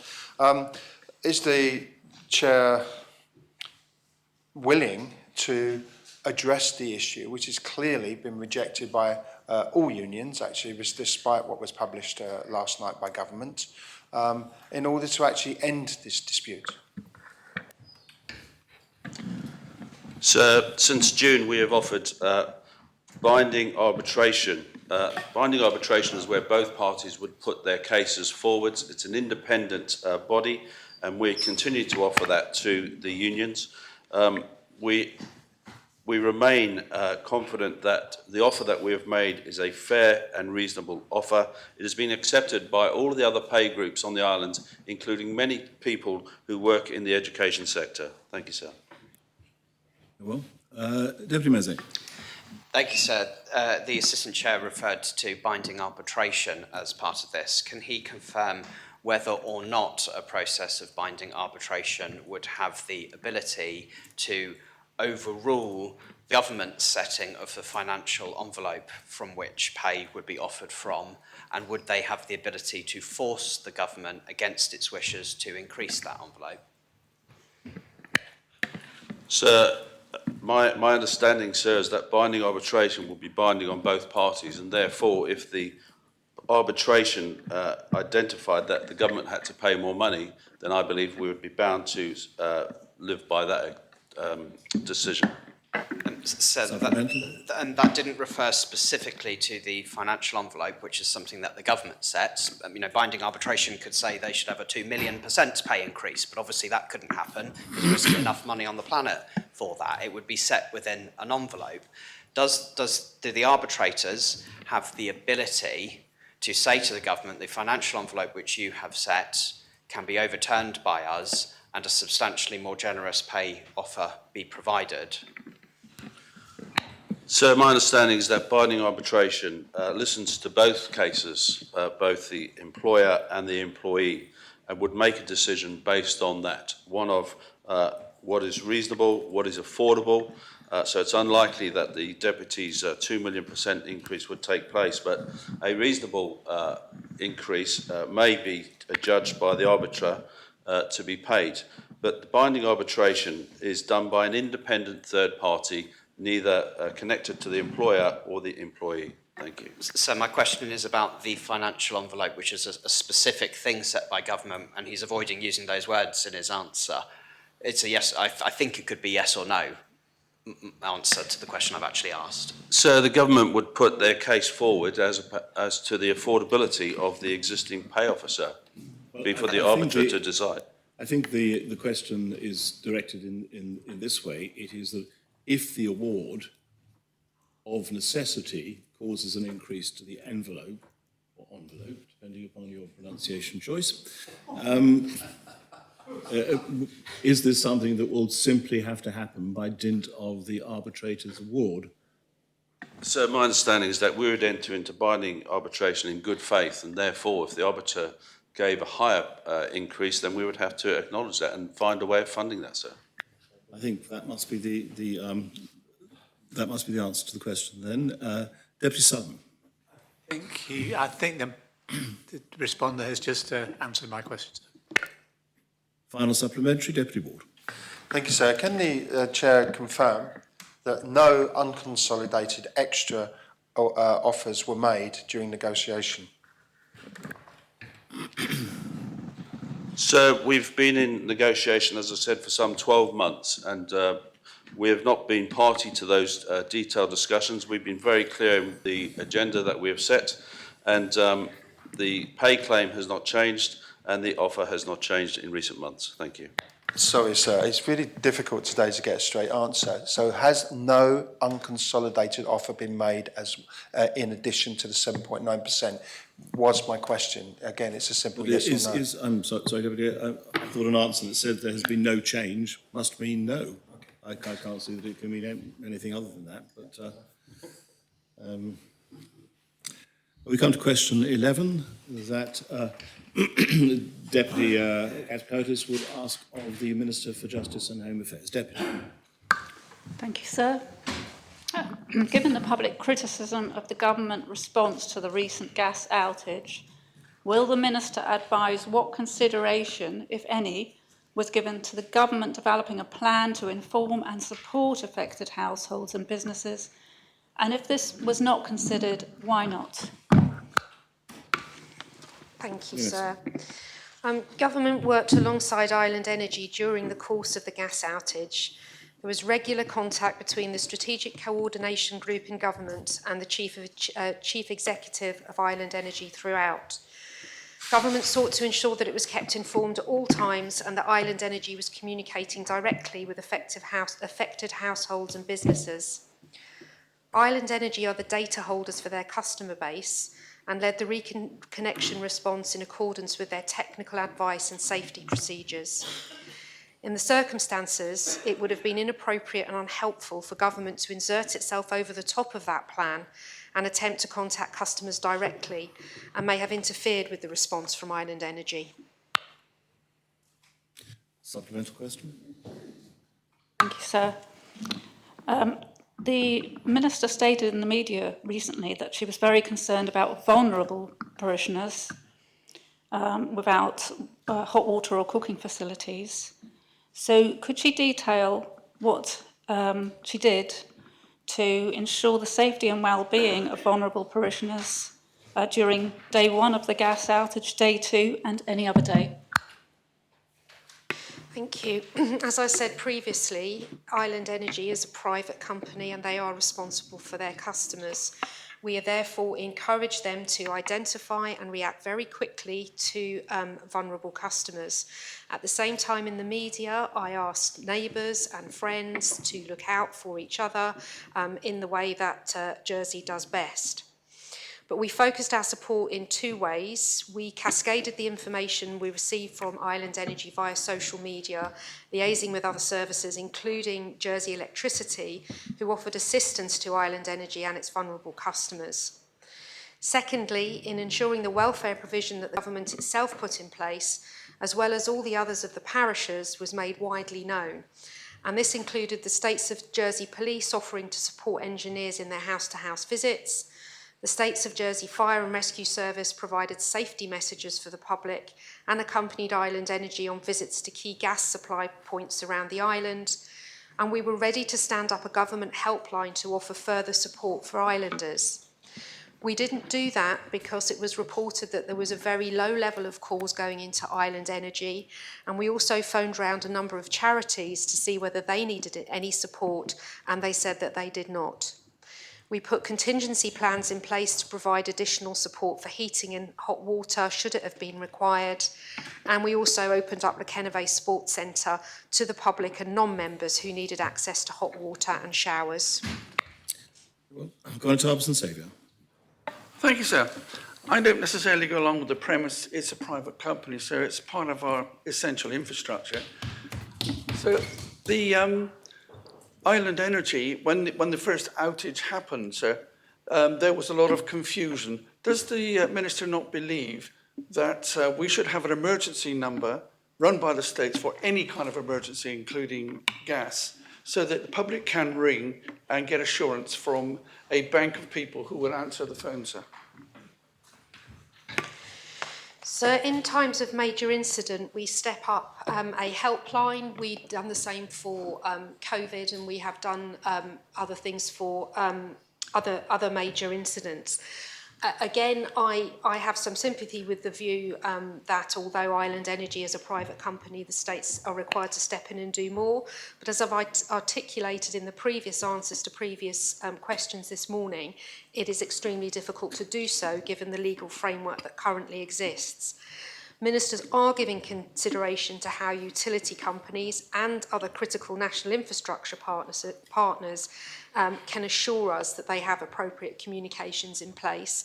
And as I previously mentioned, it is likely that we will be bringing forward legislation to ensure that happens before the introduction of the resilience law, which won't come into place until the middle of next year. Supplemental question? Thank you, sir. On the Saturday that the incident took place, or loss of gas, should I say, that I did ring on behalf of constituents, the gas company. The number that was provided was their standard number, and you had to press 1 for this, 2 for accounts, 3 to listen to some dodgy music. Nobody answered any of them, and I actually had to ring the emergency. If you smell gas, ring this number. Because none of the other numbers were being answered, I had to ring the actual emergency number before I got somebody.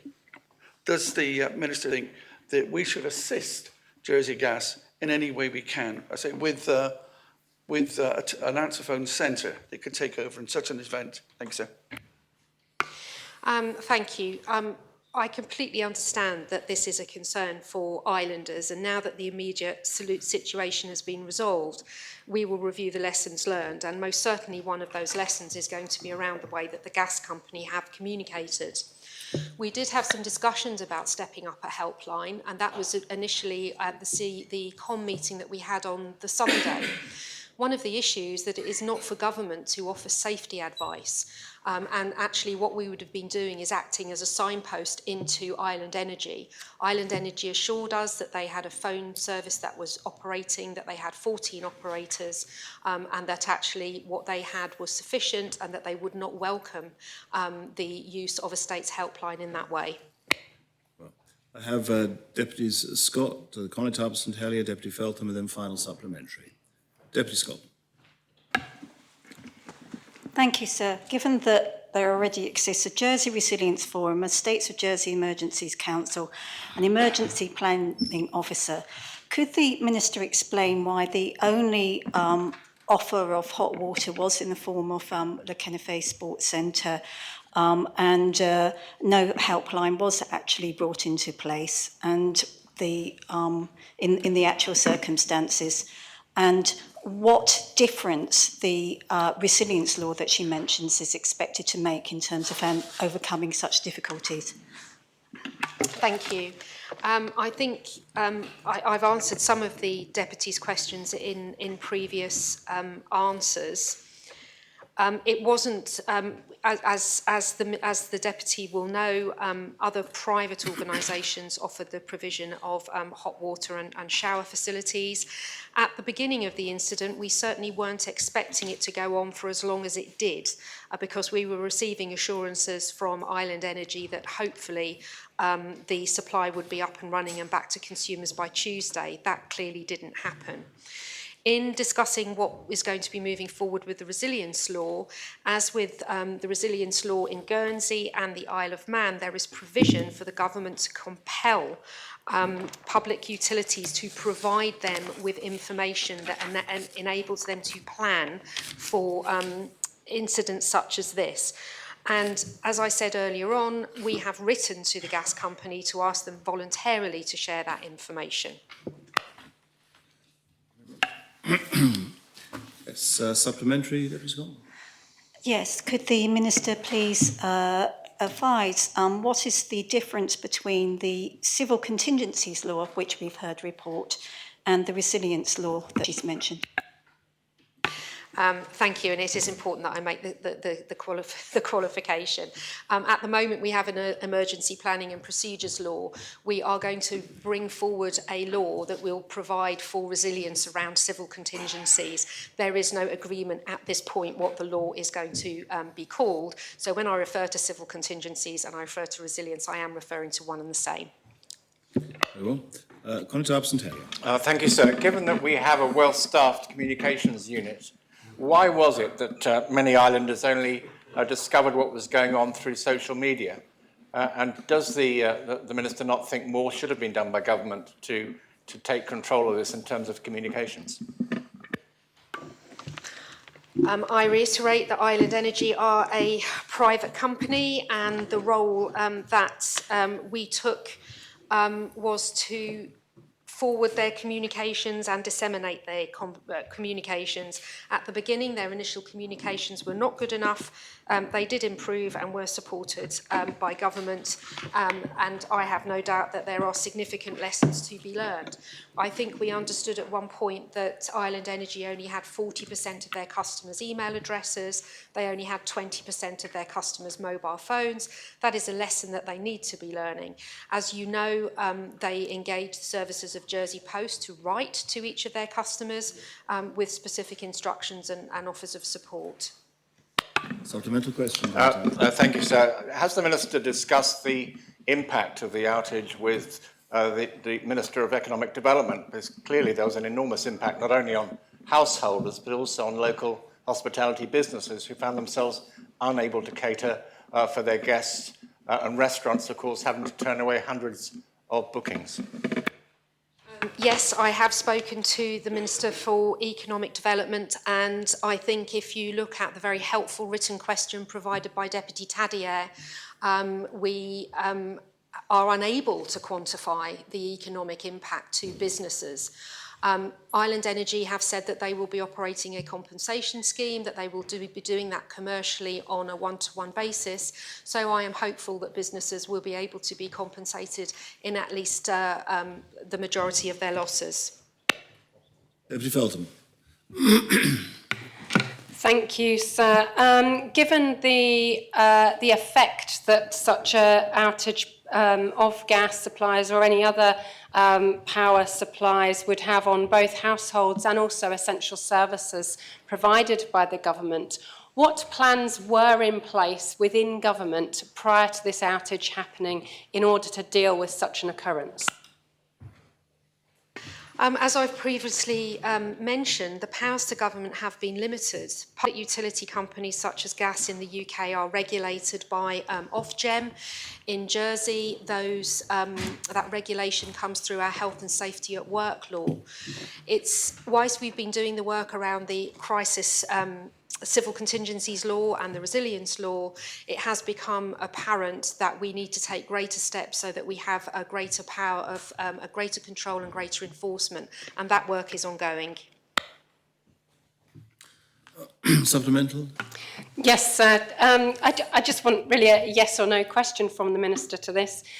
Is the Minister saying that the government has no plans in place to deal with such an outage of such an essential service for our islanders? The Minister is absolutely not saying that. We do have plans in place, as I've articulated earlier today. I have written to Island Energy to ask them to provide me with information that will permit us to plan for contingency. In the absence of a satisfactory reply, I am able to exercise my Article 7 powers under the Emergency Planning Law. And also, we have sought legal advice and are preparing drafting instructions to make a change to the gas law in order that government can have a better handle on these situations should they occur in the future. Final supplementary, Deputy Curtis. Thank you, sir. And I thank the Minister for her answers. Nevertheless, it seems the public did not consider the communications and support from government to be adequate. The Minister stated that she's been gathering information from Island Energy about the supply of gas and any risks which should help in a plan of support and communications in the future. Why weren't the risks associated with utility supplies examined previously, for instance, when drafting the crisis resilience improvement plan?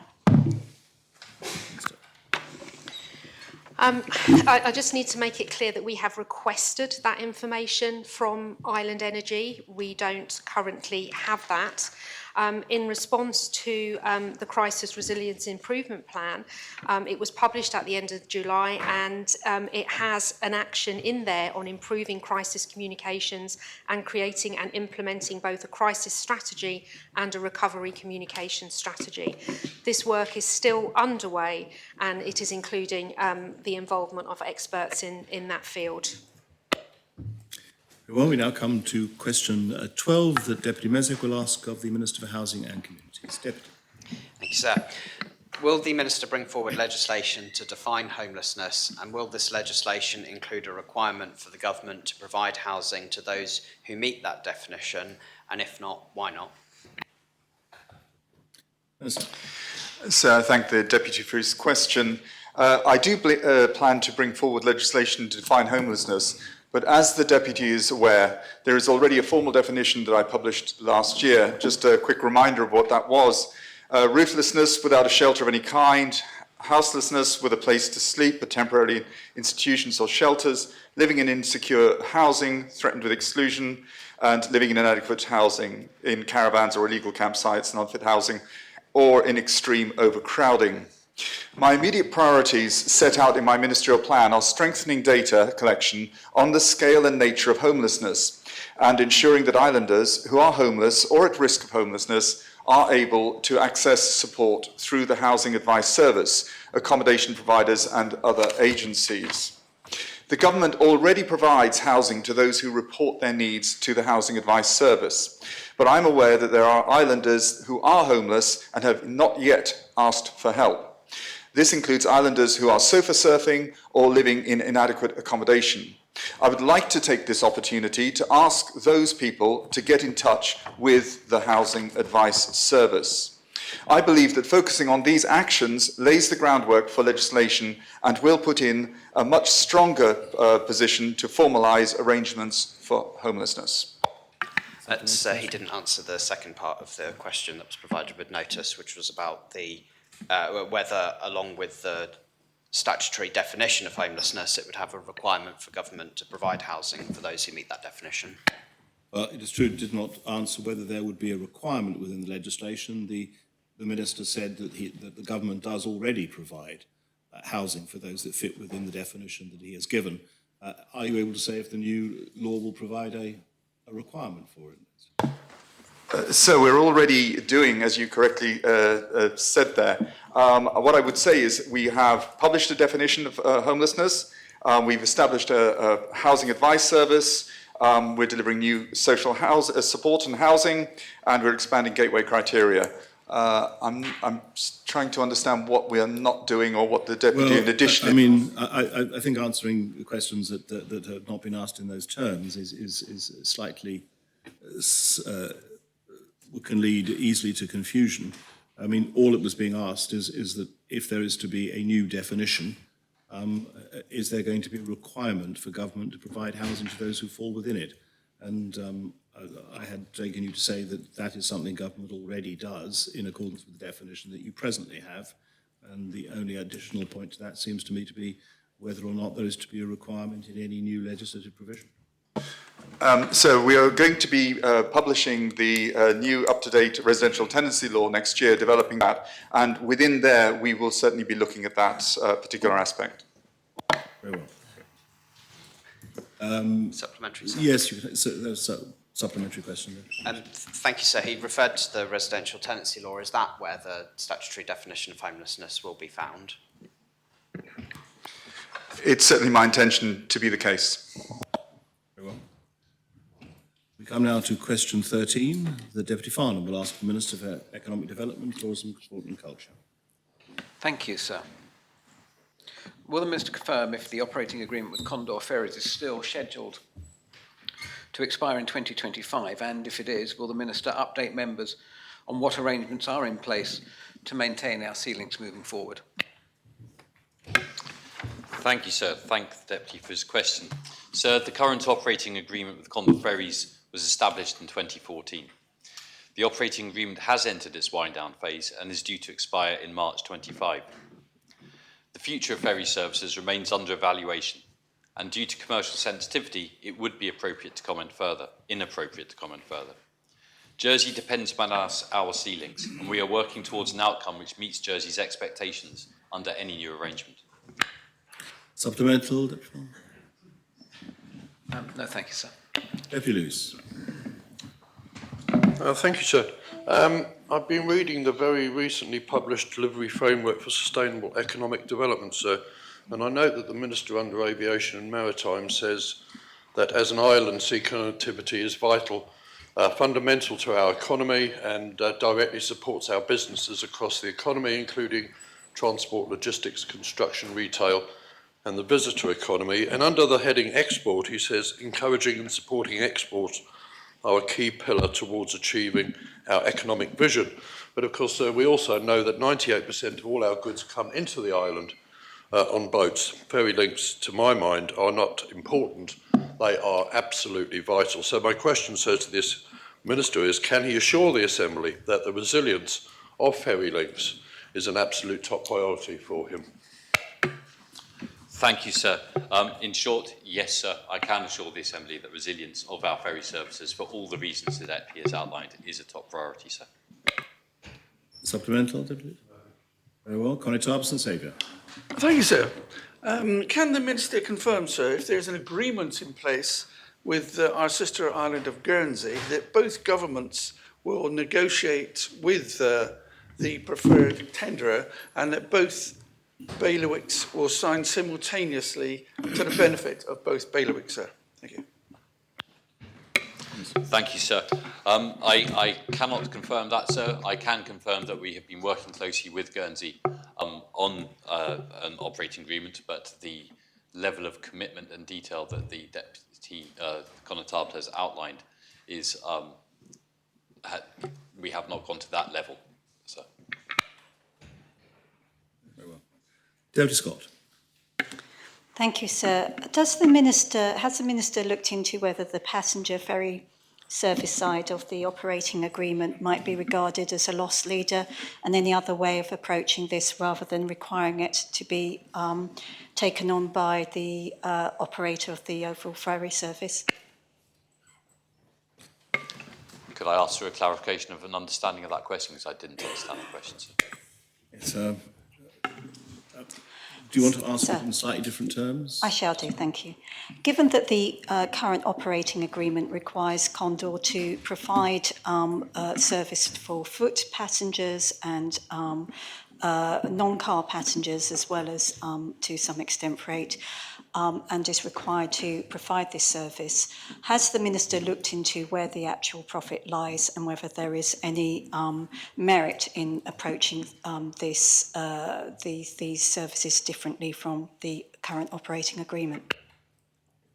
Thank you, sir. I do believe I know where the profit lies in the ferry services, and I am always open to looking at new ways to deliver all services, sir. Supplemental question, Deputy Scott. Thank you, sir. Then does the Minister accept that to some extent the free market isn't being operating fully in this area, and is that acceptable to the Minister? Sir, I have my concerns about, because islanders contact me on a regular basis to explain their concerns about the regularity of passenger services. So, sir, I am always looking at new ways to structure or deliver services in the island. Final supplementary, Deputy Fong. Thank you, sir. Given the major strategic importance of our ferry links, not least the freight, for which members will know we somewhere between 90, well in excess of 90% of what we consume is imported by ferry, sir. Will the Minister, or does the Minister, remain confident that either a new agreement will be in place with the existing or a new operator, and that we won't be left vulnerable come the expiry of the current agreement in March 2025? Thank you. Yes, sir, I absolutely am working to make sure that we have no disruption in ferry services, however that takes place. Thank you. Well, we come to question 14. The Deputy Southern will ask the Minister for Health and Social Services. Deputy. Thank you, sir. As the delivery of health services in 2024 will be shaped by the options outlined on page 96 of the draft Government Plan 24 to 27, will the Minister assure members that she will release additional information in time for lodging of amendments to allow for examination of the spending and policies involved in these options, and if not, why not? Minister. Thank you, sir. So there are no options outlined on page 96 of the Government Plan. The section that the Deputy refers to addresses the Sustainability of Health Funding Review, which refers to funding, financing and contracting, which are the matters in scope. Options for a reformed system continue to be in development and have yet to be considered by myself or other ministers. Therefore, I'm unable to provide the information requested. Supplemental. The question must be unable to provide today, but will, can, could, may provide in time for the debate on the Government Plan, which is of vital importance to next year and the years afterwards in the short and the long term. Minister. Thank you, sir. I am working towards a proposition regarding health funding for the Assembly which will come forward in 2024.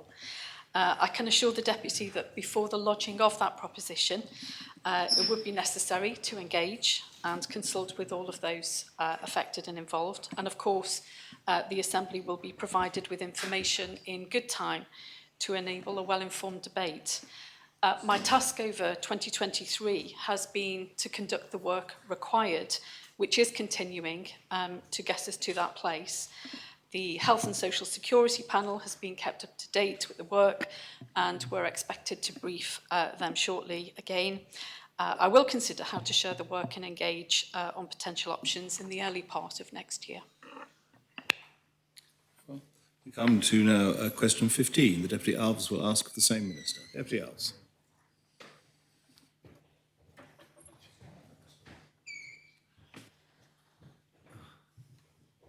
Lucky we didn't move straight on, Deputy. Sorry, thank you, sir. Will the Minister state the weekly number of non-emergency visits to the Accident and Emergency Department by persons aged under 18 during normal working hours from the 1st of August to the 1st of October this year, and how these compare to the same time last year? Thank you, sir. Minister. Thank you, sir. During August to September 2023, there was a weekly average of 39 patients under the age of 18 attending A&E during normal working hours who were triaged as non-emergency. This compares to an average of 40 across the same period in 2022 for the same cohort. Data for that has been taken from two different systems, so it may be subject to some differences in recording, and the time period requested includes summer holidays and therefore may include figures that involve more visitors to the island. Well, supplementary question, Deputy Alves? Thank you, sir. There wasn't much difference between those numbers, so does the Minister believe that enough has been done to communicate to members of the public that GP visits are currently free of charge for children under 18? Thank you, sir. We continue, obviously, to encourage people to access these services, sir, but we will have a look at that again, and I will talk with my colleague, the Minister for Social Security, who has obviously been instrumental in actually making this happen, and we'll see what we can do to improve things if there's still a problem. Very much. Very well. We come to the last question, 16, which Deputy Rob Ward will ask the Minister for Children and Education. Deputy. Thank you, sir. So I'll ask the Minister, will the Minister advise how much is put aside for teacher pay rises within the draft government plan 24 to 27, and how this relates to the £2.4 million pound value for money savings listed for her department on page 57 of the plan? Thank you, sir. Minister. Thank you, sir, and thank you for the Deputy for his questions so I can get clarification. So the amount put aside for pay rises is for all pay groups. There is not a specific amount allocated to teachers. It's held centrally. We must also respect that any pay awards is negotiated in confidential process, so I would not want to prejudice this negotiation. What's important to emphasize, there is no relation to the 2.4 value for money savings for my department, as I have no intention of seeking or making any savings from the staff salaries.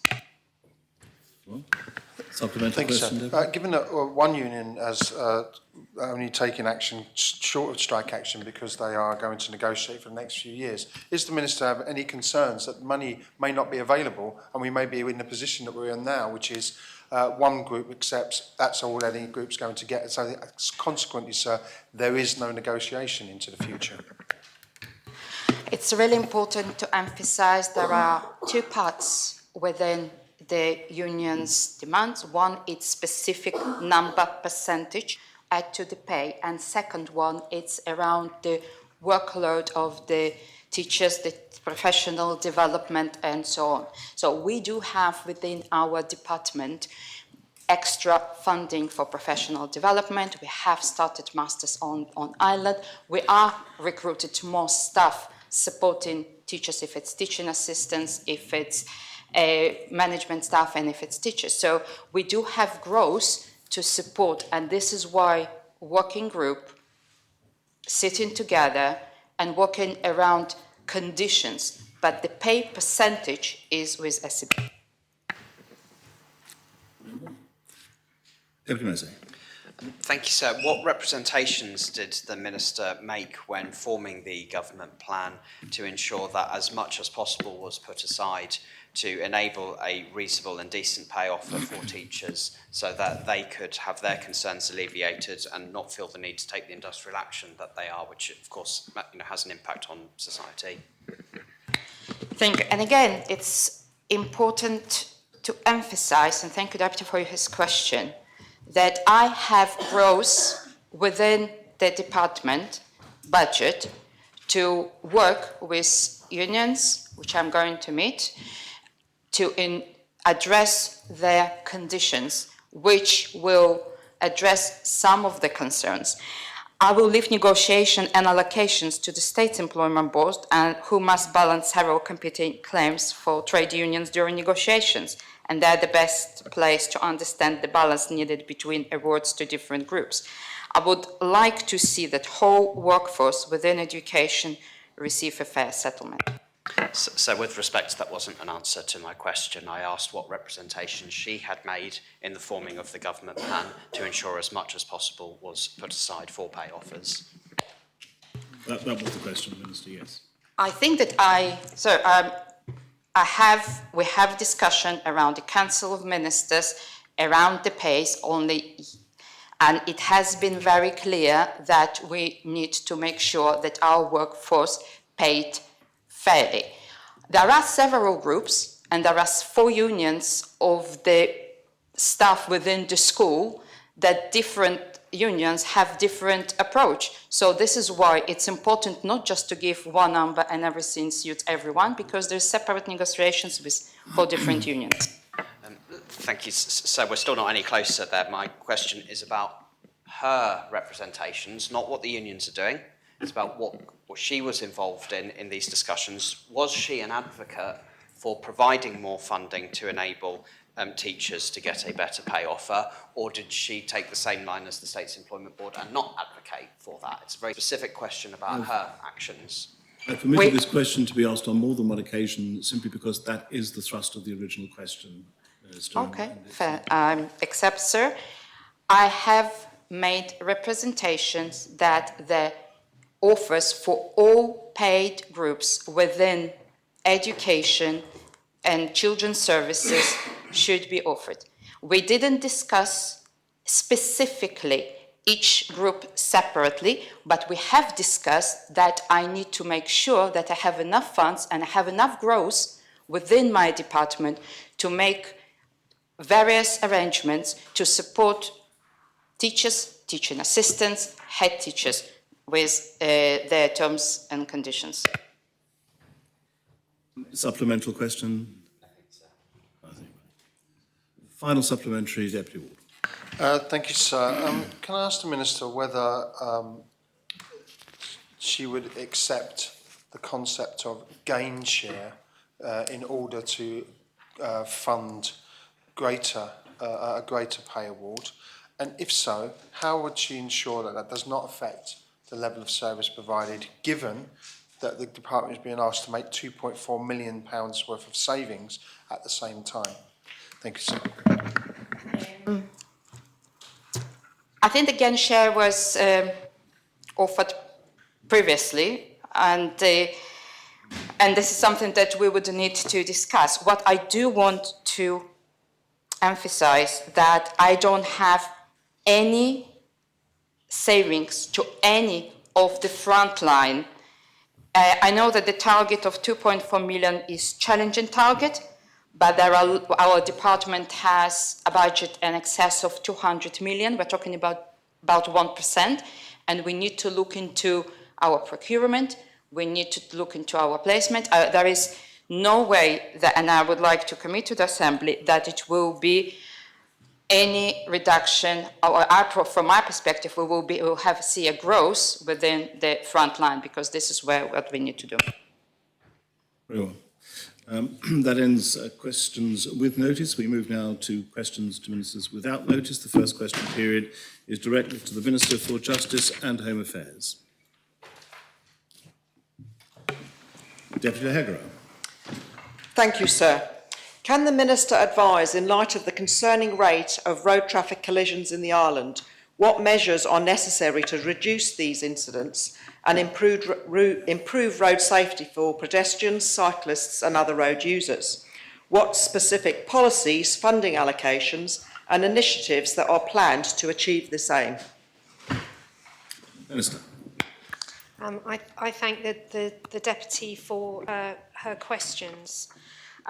Speed limits are, of course, a matter for the Minister of Infrastructure, and I'm aware that Infrastructure and Environment have recently appointed a road safety coordinator who will continue the work already started around an island-wide speed limit review. I know the Infrastructure Minister meets regularly with the Chief of Police and Head of Roads Policing to discuss matters in relation to roads policing. But from a policing perspective, it's important that any speed limit review is based upon safety and speed data, traffic flow and volume, road type and overall design, pedestrian and bicycle demand and public feedback. And we need to be viewing and assessing all of those before any changes are made. In terms of operational policing, the States of Jersey Police and indeed the Honorary Police regularly stop vehicles and report them for process offences, and when necessary report persons for driving offences when involved with a road traffic collision. All of this work stems from the States of Jersey Police Road Safety Strategy, focusing on the key areas which cause the most harm to all road users. In 2024, we're going to see the implementation of a Stats 19 project across operational policing, which will allow officers to collect much more rich data from all accidents. And this will allow for two key changes to occur. The police will have far greater data to analyse to determine where we should focus our efforts, and this data will also be shared with the Infrastructure and Environment Department and allow them to make infrastructural changes to road networks and layouts to decrease the probability of an accident occurring in the future. Supplementary question? Yes, please, sir. The Minister talked about the investigation in relation to incidents. What steps or strategies are planned to ensure that prosecution rates ensure that those responsible for driving offences are held accountable and are more effective? Are there any changes to existing legislation or new laws that the Minister might believe will be necessary to support these efforts? Thank you, sir. The matter of prosecution lies with either the Centenniers or the Law Officers Department, so I can't comment on that. But as I have said, following the Stats 19 process, we will have far greater data to analyse where any changes to laws which would promote road safety will be applicable. Deputy Balash. Sir, given the very positive consequences for the tourism industry of the Minister's decision to allow French day trippers to travel to Jersey on an identity card, is she considering extending that dispensation so that French nationals wanting to spend, say, a week in Jersey can do so? Thank you for the question. I think all members will share in my delight at hearing so much of the French language in town this year, and the extension of the Carte d'identité project has been very successful. The first priority that we have is obviously to maintain the integrity of the border and maintain the integrity of the common travel area. But it is my stated aim, and I've asked officers to look into extending that scheme for a period of 72 hours to French nationals only. This is obviously subject to discussion with the UK Home Office, but given the success of our Carte d'identité project pilot, I am optimistic that a way can be found to extend this to our nearest neighbours. Supplementary question? Is the Minister prepared to be a little more ambitious and go to a week? Officers tell me that I was very overambitious when I said, could we please go to 90 days? They have broken me down to 72 hours. I think it's fair to say that we need to look at exactly what is required to be able to control people who come to Jersey for more than 24 hours. And in an ideal world, wouldn't it be lovely to revert to the pre-Brexit position when people could come to visit Jersey on their carte d'identité for as long as they wanted. Deputy Tadier. Thank you, sir. The previous Assembly voted in principle to introduce or to allow for law changes to be made for fixed speed cameras in Jersey. Would the Minister clarify whether that now forms part of her workload? If not, why not? And if so, when can we expect to see the legislation brought back to enable that? I don't want to slopey shoulder this answer, but speed enforcement is in the purview of the Minister for Infrastructure. It isn't for the Minister for Justice and Home Affairs to bring legislation to permit speed cameras. Supplemental question? If it's not in her remit, sir, it's difficult to have a supplementary. I couldn't agree more, but yeah. Any other questions? Deputy Luce. Thank you, sir. This is a question I've asked previous Home Affairs Ministers, but the island's small. We have a lot of sea around us, and we enjoy a huge number of really good maritime assets when it comes to safety and rescue. And an integral part of that is the inshore rescue craft delivered through the Fire and Rescue Service. Can I just have the Minister's ongoing commitment to continue the service, please, sir? Yes, sir. I echo the Deputy's comments. It is a very important part of our emergency response, and I continue to support it. Supplemental question? Okay. Current opportunity. Thank you, sir. Could I ask the Minister if there's any provision in the current government plan to reduce the financial burden of training and the cost of Tetra radios for the parish honorary police? And if so, could she direct me to where I will find that? Thank you. I thank the Conotab of Trinity for his question, and this is something that we have brought up over the last year. There is no provision in this year's government plan for the provision of training and Tetra radio to the honorary police. Part of that is being rolled up into the civil contingencies work. About a month ago, I met with the Comité de Chef at the parish hall in Trinity and expressed my support for them that actually Justice and Home Affairs should be doing considerably more to provide them with the necessary training and equipment in order to bolster our emergency response. Supplemental question? Conotab St Helier? Thank you, sir. And I know the matter isn't as high up the priority list of the Minister as the road safety matters that Deputy Lehegarat began this session by asking, but constituents, particularly in St Helier, but also around the parishes, are constantly complaining of the noise caused by vehicles which have had their exhaust tinkered with, particularly noisy motorbikes. And these people are simply unable to have a good night's sleep. Is this something which the Minister is asking the States of Jersey Police to monitor in order that these vehicles can be put back the way they should be? Thank you. That is the first that I've heard that is a problem, and clearly those people with those vehicles are committing construction and use offences. And I think it is incumbent on not only the States of Jersey Police, but perhaps also the parish honorary police to assist in policing this.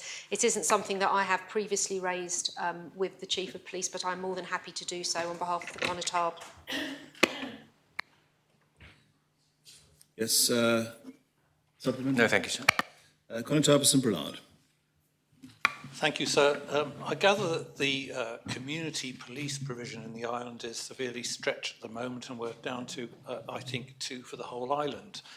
Would the Minister confirm that funding will continue to be provided to provide a satisfactory community police service to the parishes? Thank you, sir. I thank the Connotar for his question, and I share the concern about the provision of community police officers across the island. What has happened this year, the States of Jersey Police have been under considerable pressure due to the significant operations that have happened over the last 12 months, and as a consequence, some of those community officers have been redeployed. I have an undertaking from the Chief Police Officer that as soon as it is possible, those community officers will be redeployed. We have seen a tangible benefit for their presence, both in the reduction of antisocial behaviour incidents and in a reduction of youth at Parish Hall Inquiry and into the court. So it is a concern that I share and share frequently with the Chief Officer of Police. Supplemental question? And would the Minister confirm, sir, that there's sufficient funding in the future government plan to cover this element of policing? Thank you, sir. The police are allocated their annual budget, and it is down to the Chief Officer to allocate it accordingly.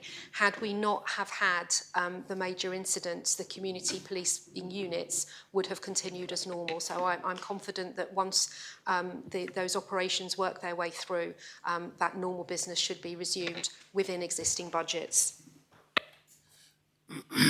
Deputy Hull. Yes, as a follow-on to that, I just wonder if the Minister thinks she has enough in this coming budget for her department. The Minister will say she will never have enough.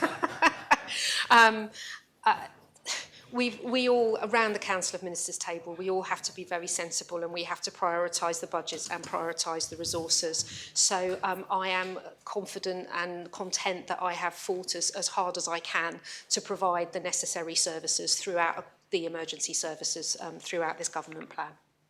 Supplemental question, Deborah? Yes, sir. I just was concerned because the Cabinet Office seems to have double the amount of Justice and Home Affairs, and I just wondered what she felt about that.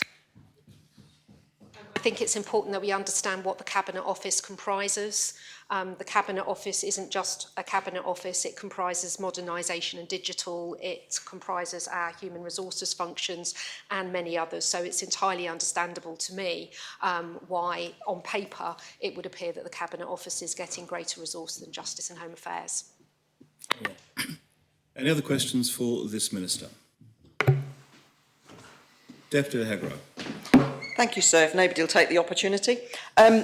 What I would like to ask is, does the Minister think that there is sufficient trained resources to effectively investigate and bring forward prosecutions in relation to serious road traffic collisions? So that is about the investigative process, sir. The Chief Police Officer hasn't brought to my attention that there is a lack of investigation expertise there. I'm sure if there was, he would have brought that to my attention, and it's something that we could address. Supplemental question, Deputy. Probably time for one more question. Deputy Poirier. Thank you, sir.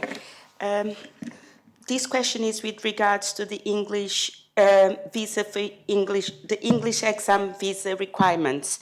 So what facilities are available for individuals who wish to undertake the English language examination required for a skilled work permit?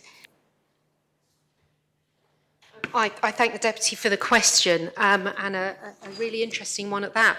Unfortunately, in Jersey, we do not have the facilities for people to undertake the British Council examinations which qualify them sufficiently to access the skilled visas. We used to have a private company doing that, but we no longer do. I actually raised this with my colleague, the Minister for Economic Development, last week. It's very important now that we're extending our work permits to 3 years with a view that people can take on skilled visas, that we have some sort of facility for those examinations to take place locally. At the moment, people have to go to the United Kingdom to take them because they are controlled tests in a controlled environment delivered by the British Council. So a very pertinent question. Thank you for asking it. That brings the time available for questions to this Minister to an end. So we now have a period of questions for the Minister for Housing and Communities, Conatapis Brillard.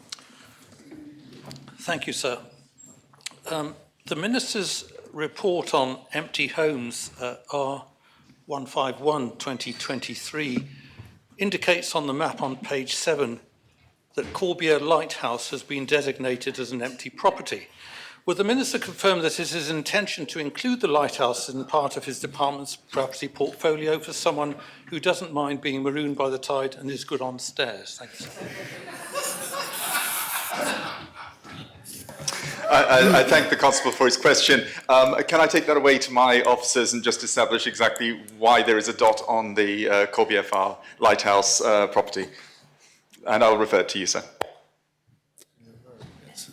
So the answer to that is you're not in a position to answer that question at the moment. I'm not in a position to answer that question at the moment. Very well. A supplementary to that? Sir, I think that given this and the clear misunderstanding by the Minister of the rates law, would the Minister agree that it's difficult to give the report any credibility? Thank you, sir. Sir, I appreciate that.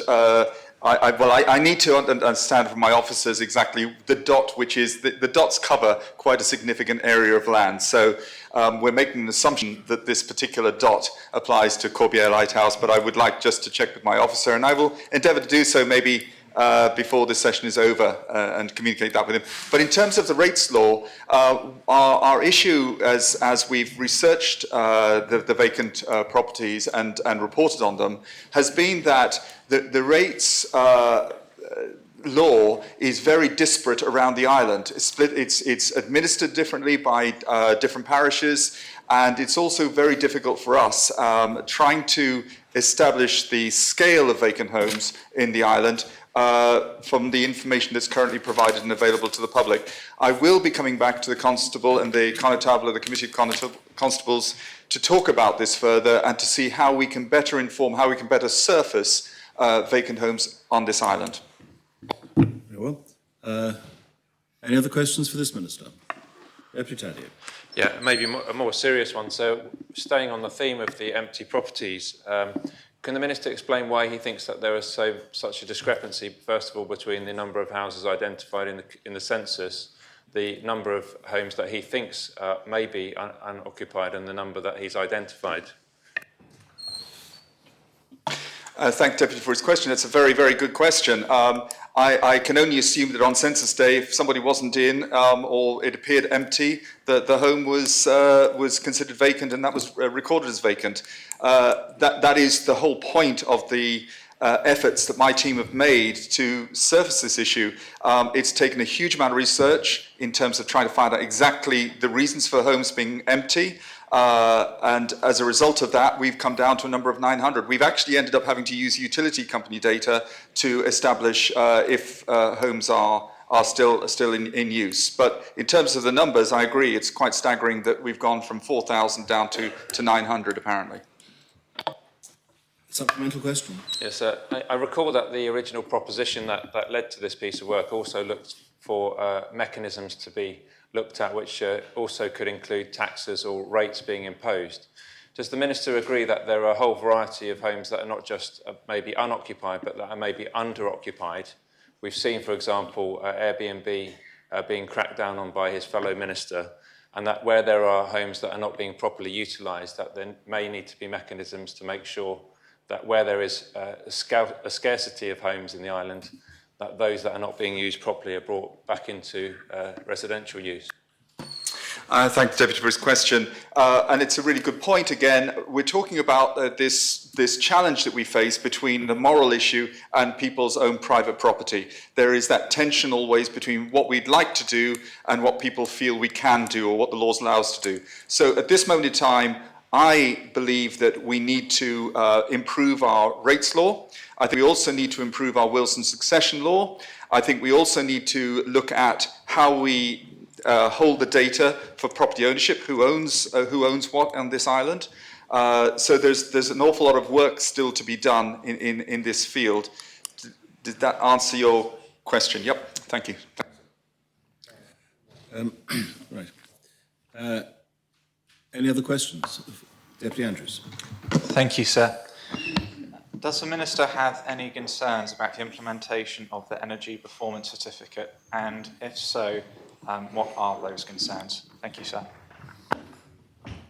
Thanks, Deputy, for his question. I think I'm afraid I'm going to have to pass that over to the Environment Minister to answer, because it's not an area of my expertise, and I don't believe it falls under my remit. Thank you, sir. Again, I'm sure this isn't high up the Minister's priority list, but... Sorry, don't be rude, but I didn't actually call upon you. I sort of nodded in your direction to note that you lit your light, but that's not your question. Did you have a supplementary question to that? Yes. Thank you, sir. With the energy performance certificate, this potentially could come at a cost to landlords, and this could also potentially impact the private rental supply.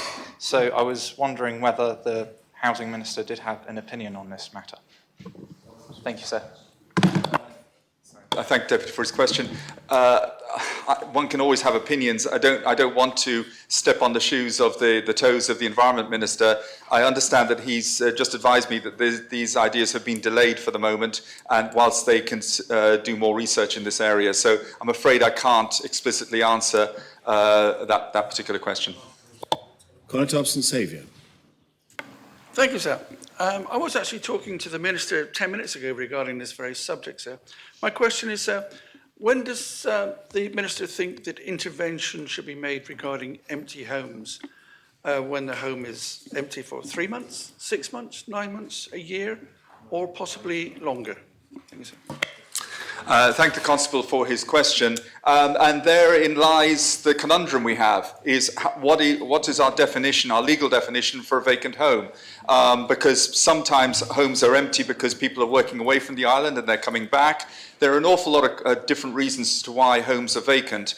And it's this work, this really valuable work that my team are currently carrying out, that I believe will unearth some of these issues, enable us to move forward and use our built environment in a much more effective and efficient way. Thank you. Supplemental question? Colin Thompson, St Helier. Thank you, sir.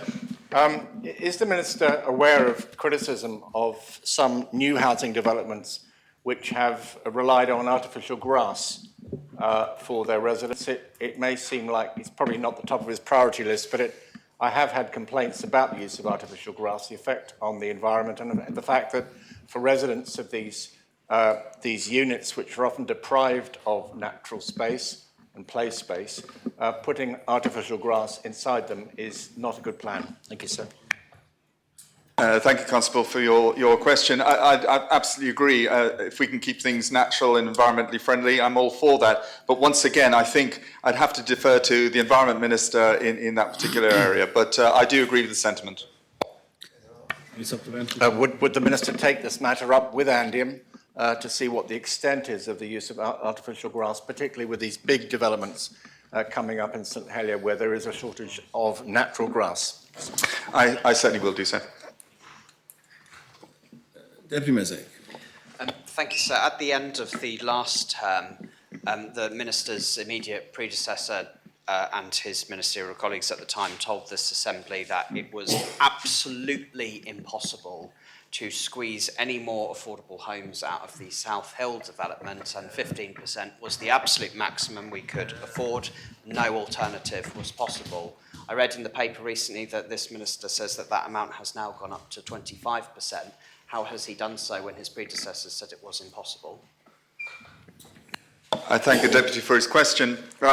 This is obviously from a previous States Assembly. We've got the 15% as a minimum allocation of affordable housing from institutions like Jersey Development Company. What has happened in this particular instance is that upon revaluation of the land, it has become apparent that it is possible to build a greater number of affordable homes. So that is why that number, as I say, we start off with a minimum base at 15%, we've now gone up towards 25%. Now, if that can be more, it will be less, but it will be, or it will be slightly less. But the most important thing, and I have to applaud Jersey Development Company, is that they have not stopped at the 15%. They have endeavoured to increase that number, on their own initiative. Yes, their own initiative this time, but their previous initiative was that it was absolutely impossible. Could the Minister give greater detail on what he means by the revaluation of that led to this being able to be applied, and can he give us his assurances that that same process will be applied to their other developments? Thank you, Deputy, for your question. The change in the amount of affordable accommodation that was available on that site was because the land was originally, I understand, valued at around about 13 or 14 million pounds. It was revalued at around 4 or 5 million pounds. It's a Jersey Property Holdings site. That is not a final valuation. That will need to be adjusted upon the site being redeveloped. But there was a significant correction in the value of the property.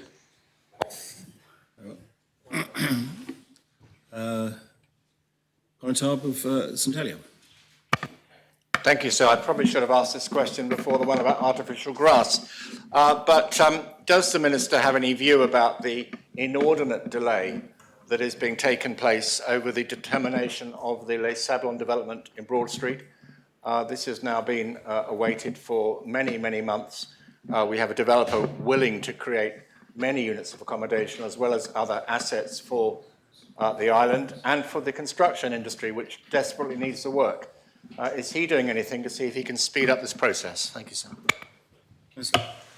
Thank you, Constable, for your question. And like you, I am equally frustrated by the length of time. I'm aware that the Environment Minister brought forward a report, McKinnon report, about how we can improve the efficiency of the planning department and how we can do things faster. But I am on the side of Keir Starmer, and I'm sure Deputy Mezig will appreciate me quoting Keir Starmer.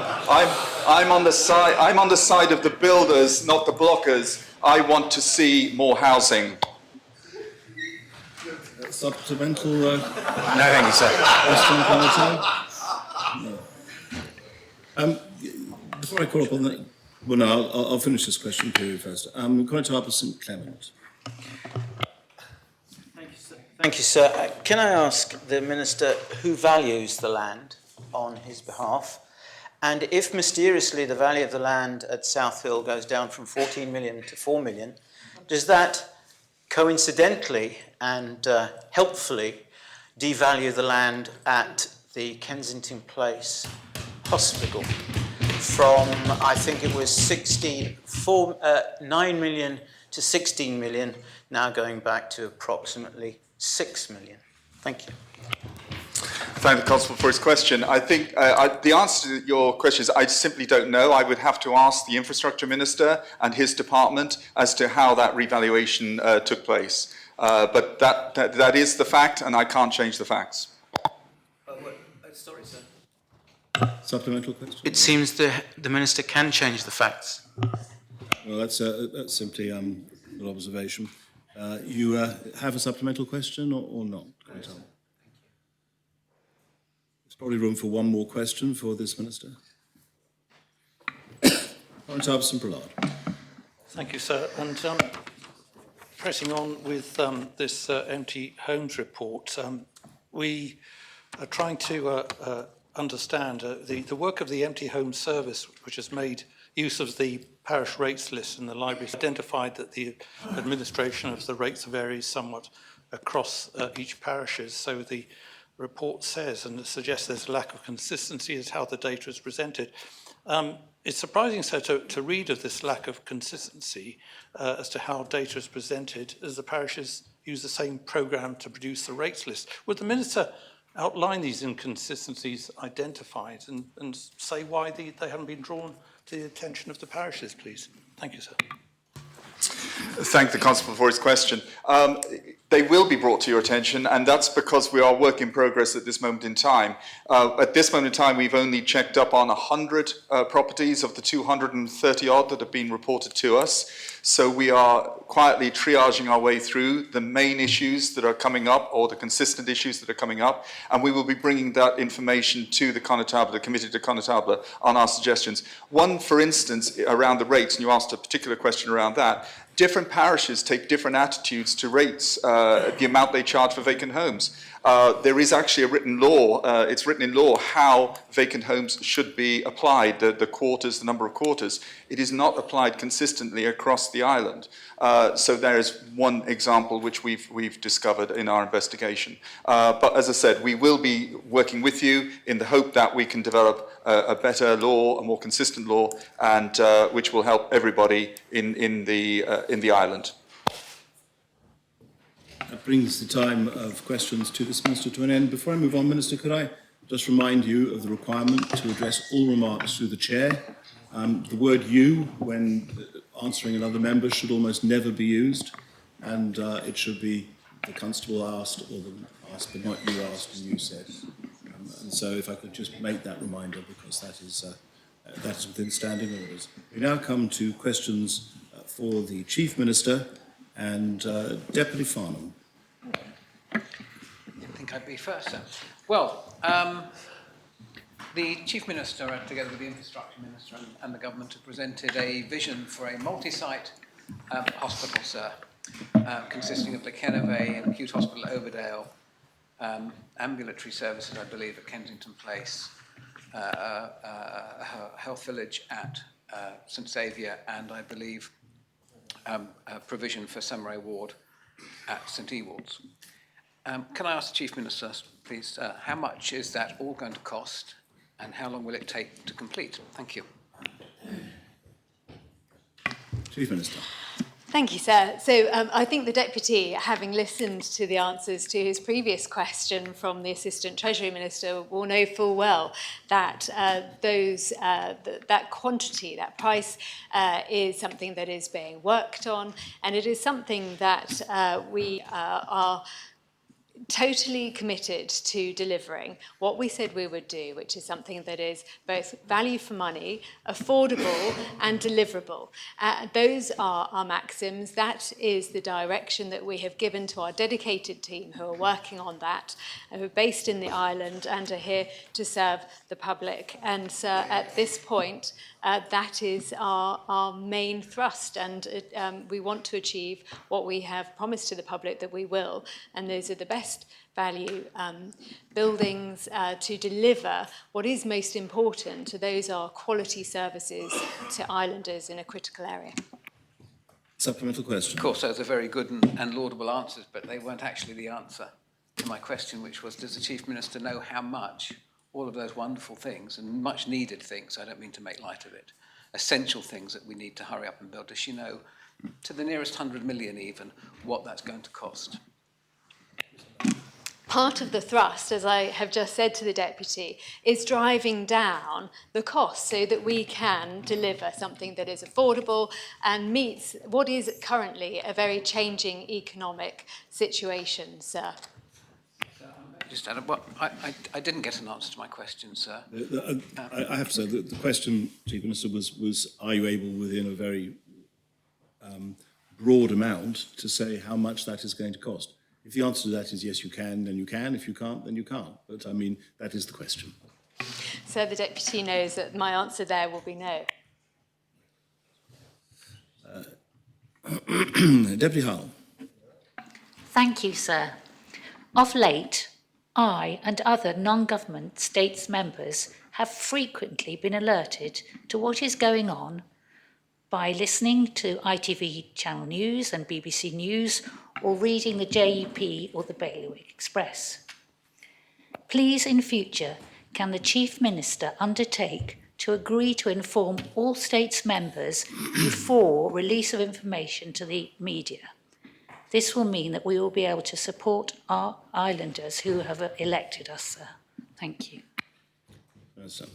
Thank you, sir. I'm disappointed to hear that feedback, but I'm grateful to the Deputy for raising it. Of course, there is a rule whereby all information is shared with states members ahead of being communicated to the media. I am not aware of any instances where that rule has not been observed. It is very important, and I will ensure that it is re-communicated to the team. But it is certainly my belief and understanding that they always do observe that rule most carefully. Supplemental question, Deputy. Thank you. I can provide the Chief Minister with quite a lot of information on this subject, and I would be very grateful that it doesn't happen in the future. Thank you. That does have to be a question, I'm afraid. It can't simply be a Please, statement. mopping up statement. I'm so sorry, sir. Thank you. Deputy Tadier. Thank you, sir. Last week, the Chief Minister condemned the attacks by Hamas in Israel in a statement that I know will have resonated with many islanders. But as this terrible war unfolds, a variety of independent sources in the state appear to be saying that war crimes have been committed on both sides.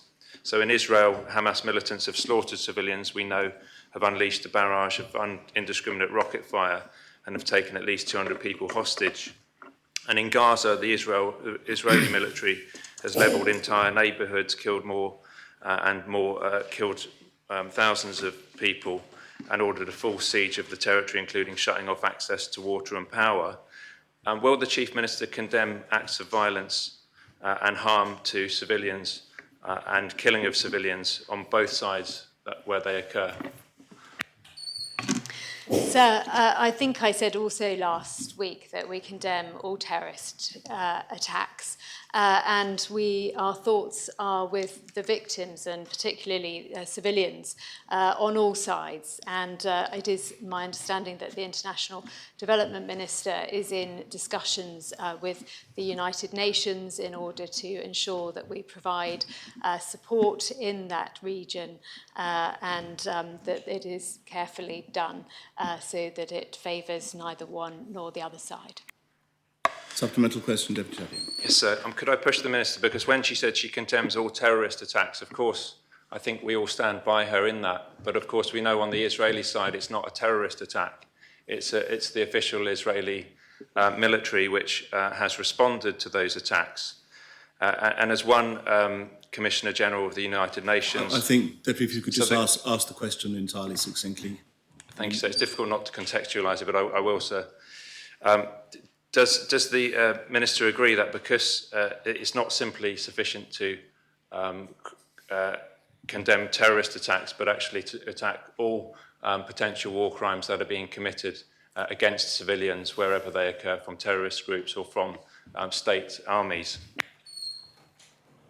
So I think we all watch with some horror and dismay as the situation unfolds elsewhere. Of course, it is not within my role to really provide further comment upon that. But we pray for the victims on all sides, as I've previously said. Deputy Mezek. Thank you, sir. Following on from that line of questioning, following from the evil atrocities committed against civilians in the south of Israel by Hamas, the political leadership of the Israeli state has launched a response which is being condemned by many international human rights organisations and some in Israel itself for being war crimes, including shutting off water and electricity to hospitals. Can the Chief Minister therefore give us her assurances that Jersey's support through the Jersey Overseas Aid Commission for medical aid for Palestinians remains resolute so they can continue providing the life-saving support for innocent people caught in this crossfire on the front line of that terrible conflict? We would, of course, also certainly condemn war crimes, sir. But as I previously said in my earlier answer, that the International Development Minister is engaging with the United Nations in order to ensure that aid that the island provides is supportive of carefully directed so that it supports people on both sides. Supplemental question. Thank you, sir. My question was specifically about an organisation which we're already supporting called Medical Aid for Palestinians, which has been providing absolutely harrowing commentary about what they're finding on the front line of this, and most recently reported that they had encountered 724 children killed in Gaza in recent days. So I'm just asking the Chief Minister to confirm that her support for that particular organisation and the work that it's doing is resolute and will continue. Sir, yes, sir. Deputy Rob Ward. Thank you. So my question's actually, one of my questions has already been asked. I was a bit Oh, thrown that's away. all right. We However, can move on. I feel a bit put on there. However, sir, can I ask the Chief Minister regards the a very different tack, regards the Public Service Ombudsman, what's the timeline for having that position in place and actually up and working? Thanks, sir. Ombudsperson. Thank you. It's an easy mistake to make. That work is continuing. I believe we said last time that we're aiming to lodge before the Christmas recess, and obviously there will be some time for scrutiny, etc., and so that will vary upon its passage through this assembly. Supplemental question. Very well. Deputy Balash. So the Chief Minister has rightly expressed sympathy for all those innocent individuals caught up in the appalling violence in the Middle East. But would she perhaps consider expressing her solidarity with the Jewish community in Jersey, which has been deeply affected by the attacks upon Jewish people because they were Jewish? Thank you, sir. And we did express our solidarity with our local Jewish community last week after the terror attack upon that community in another place. And of course, that remains so. However, as we watch the situation unfold, of course, our wider thoughts now remain with all people who are innocent victims of this situation. Supplemental question, Deputy? Supplemental question? Deputy Luce. Thank you, sir. Sir, it's now 18 months since the Bridging Island Plan debate in this Assembly, where the Assembly of the day rezoned a number of housing sites for development. Sir, those sites are not coming forward for development, from what I can see. The Chief Minister's Housing Minister says he's a builder and not a blocker. So can I ask the Chief Minister, where is the blockage? I thank the Deputy for the question. This is a matter of some immense frustration to myself, to the Housing Minister, and I think to the Council of Ministers, because we all know that the issue here is supply. It is well known that some of those sites are experiencing issues in relation to drains. We are finding ourselves presented with a number of thorny issues that have been for many years set aside, not dealt with, and now we're picking up the situation and trying to find solutions so that we can move forward and deliver the homes that islanders want and islanders need. There are delays, it transpires, also with supplementary planning guidance not being as quickly forthcoming as we had anticipated. We urge officers to work as hard as they can to deliver that. I know that they are trying to do so, and it continues to be a team effort so that we can see that much needed progress in this important area. Supplemental question, Deputy? I thank the Chief Minister for her answer, sir. Given the challenges that she's outlined on some of these sites and the fact that the Bridging Island Plan is only a 4-year plan, does she agree with me that it's immensely important that we redebate the Island Plan again in 2026, as we should be doing? That is a message that I hear from the Deputy loud and clear, and I'm willing to give that further discussion and debate around the Council of Ministers table. I am aware that there are alternative views on that point, but however, I myself have seen footnotes appear in the Island Plan that negate the democratic decision of the previous Assembly on a matter that I brought as an amendment in that Island Plan. That frustrates me hugely, and it is something that I would like to see resolved once and for all, so that we can create homes, units of accommodation around the island, so that people can enjoy a better quality of life. That's something that we're committing to in our in our economic programme, and that is something that each and every member of the Council of Ministers is committed to, and I'm sure every member of the Assembly will be committed to. And locking housing is exactly one of the key ways that we can do that. That brings time available for questions to the Chief Minister to an end, and it ends the period for questions without notice. There is nothing under J. We come on to K, which is statements of a matter within official responsibility. And there is first a statement from the Minister for Economic Development, Tourism, Sport and Culture regarding the Future Economy Programme. Minister. Thank you, sir. Sir, I'm pleased to be speaking to the Assembly today as we set out two key pieces of work within the Future Economy Programme. The Future Economy Programme is a long-term piece of work which is much bigger than any single strategy, any specific project or any particular government. So I hope that members will see today's announcements as significant steps in a programme that will last for years beyond this government. Much of the Western world, sir, faces the long-term challenges that come from changing demographics and the subsequent greater demand that they put on public services. The Future Economy Programme is Jersey's way of addressing these challenges.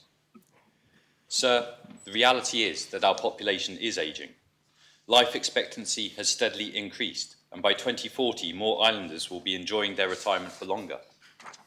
This is something to celebrate, but it also raises questions about how future governments will meet the higher costs imposed on public services. We also know that as our population ages, the percentage of those in work, paying taxes and supporting our public services will decrease as a percentage of the total population. Today, we have just over 1.9 working people for every single non-working person. By 2040, that will have fallen to 1.4 working people to every non-working person. Those proportionally fewer workers will be providing the private and public services, including education and healthcare, that everyone in the island needs and enjoys. The Future Economy Programme identifies the sustainable economic growth we will need to deliver in order to meet the increased demand. To pay for a larger public service bill, we will need a bigger economy. The good news is that Jersey's economy is strong. It is one of the world's strongest. The not so good news is that growing an economy from an already high base is a difficult task.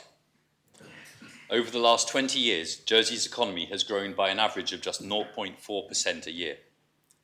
The reason why we've struggled to grow is because even as our population has increased, our productivity has declined and is now 30% lower than it was 20 years ago. Meanwhile, over the same period, the European Union has seen an average productivity growth of 2.1% per year.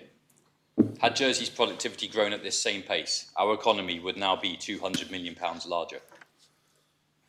We are actively working towards solving this challenge and have been for some time.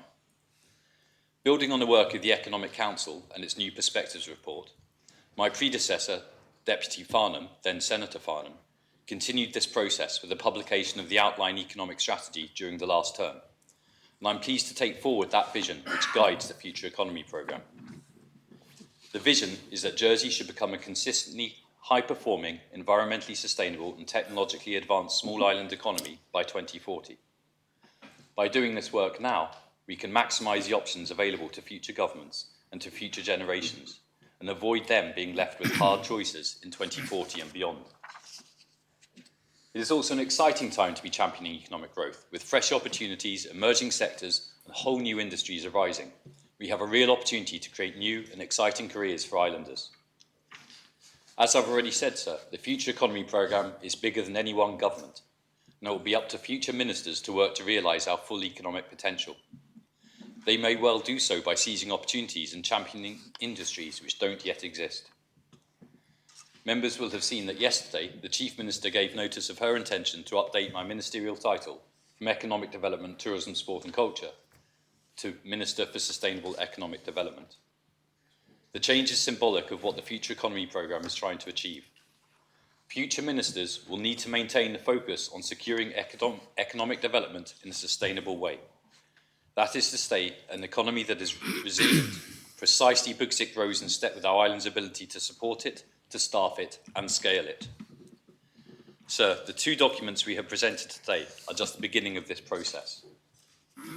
The Strategy for Sustainable Economic Development sets out the first direction any government has provided for the island's economy in a long time.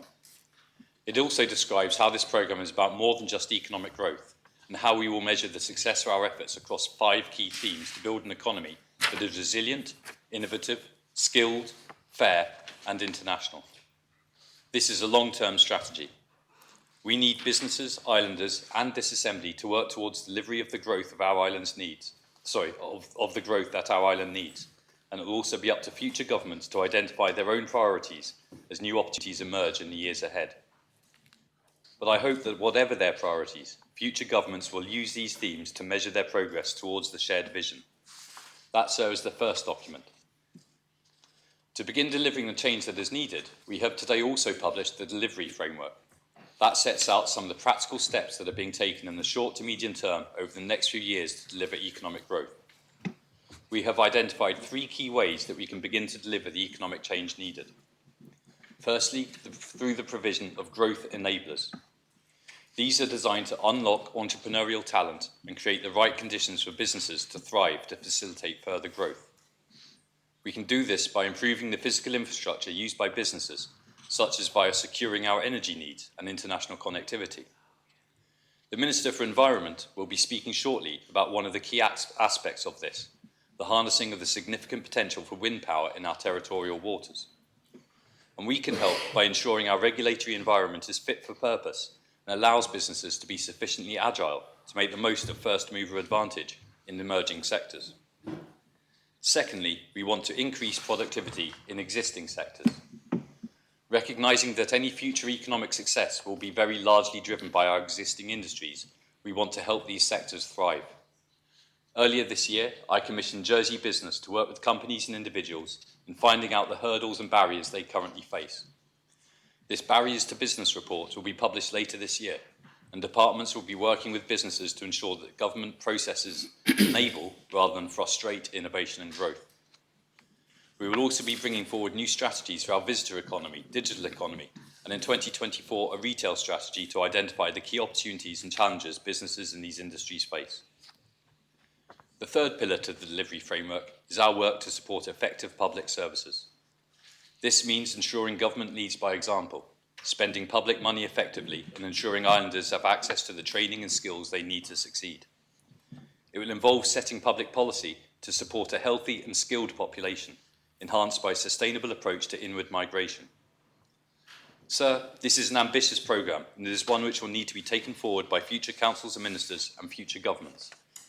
The documents we published today are just the beginning, and we will continue to evolve and adapt the programme and work with islanders, businesses and the Assembly to deliver our collective vision. Thank you, sir. I look forward to the members' questions. There's now a period of 15 minutes of questions for the Minister on matters contained within or arising out of his statement. Deputy Scott, you had your light on initially. Thank you, sir. I'm very supportive of the Minister's ambitions to increase productivity for the reasons that I believe the policies were, that the documents will disclose. One kind of expression that we hear bandied about a lot is the need for diversification. Does the Minister accept that there is a limit to diversification on a small island in light of economies of scale? And will the Minister, will these documents be addressing that, addressing the way in which resources might be focused more effectively to realise his ambition for optimum economic growth? Thank you, sir. I accept that the island, by virtue of being 9 miles by 5 miles, having a population of 100,000 people, having limited natural resources, but wind certainly being one of them, has limits, sir. Those limits mean that we can only diversify the economy into certain areas. But, as I said in the statement, many of those areas we don't know yet. So I do not believe that Our economic imagination is limited, but certainly our resource base is, and that will always steer us in certain directions, sir. Supplemental question, Deputy Scott. Yes, sir. The Minister mentioned the Economic Council, which identified certain key themes in its report, and I believe was suggesting a gaps analysis to forward its work. But the work of the Economic Council was taken in-house. Could the Minister please explain the reason for this decision and what work will be done in terms of a gap analysis and providing target figures for growth? Sir, the work of the Economic Council was undertaken in 2020, possibly into 21, and ended up with a report which the government of the day welcomed, and is certainly one that I have welcomed. And so when we say this work has been taken in-house, what we have done, sir, is use that report to inform the documents that we are presenting here today, sir. Conor Albertson-Ballard. Thank you, sir. Would the Minister confirm whether he will be able to implement this policy within the existing headcount of his department, or will he incur an increase in numbers? Thank you, sir. Thank you, sir. I do not believe that we are increasing headcount due to the delivery of this policy. I'm just trying to think if there have been any conversations about the need for more people because of this policy. I don't believe so, sir. I believe the Economy Department is almost up to full complement, and we're, as a department, not seeking any new vacancies, particularly at the moment. Thank you, sir. Supplemental question, Commissar. Thank you, sir. And will the growth gurus, as he intimated earlier on, will they be come from within the department, or will they be contracted in? Thank you, sir.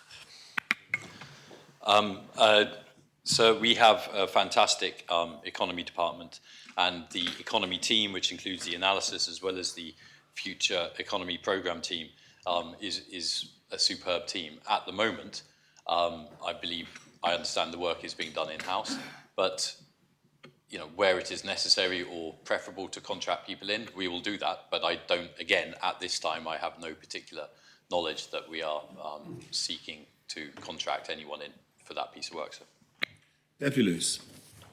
Thank you, sir. And I share the Minister's enthusiasm for new and exciting ideas to develop our economy. I've read very quickly both the documents that have been published this morning, and I have to say to the Minister, I don't see any direct or very many direct references to either agriculture and fisheries, and I hope that he won't dismiss them when it comes to becoming sustainable and when it comes to growing further into the future. And I refer specifically to the fishing industry, sir, where some growth enablers would help us, I'm sure, to increase, maybe double the amount of exports we send. We just need facilities to be provided for our fishermen to use. And so my question to the Minister is, while he's looking for new and exciting ideas, I hope he's not forgetting the basics of agriculture and fisheries.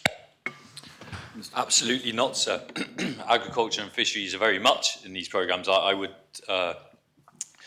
contest that they are not mentioned in here because I know they are, sir. And we have delivered in the past year the Rural Economy Programme strategy and the Marine Economy strategy, both of which set out the future of those industries.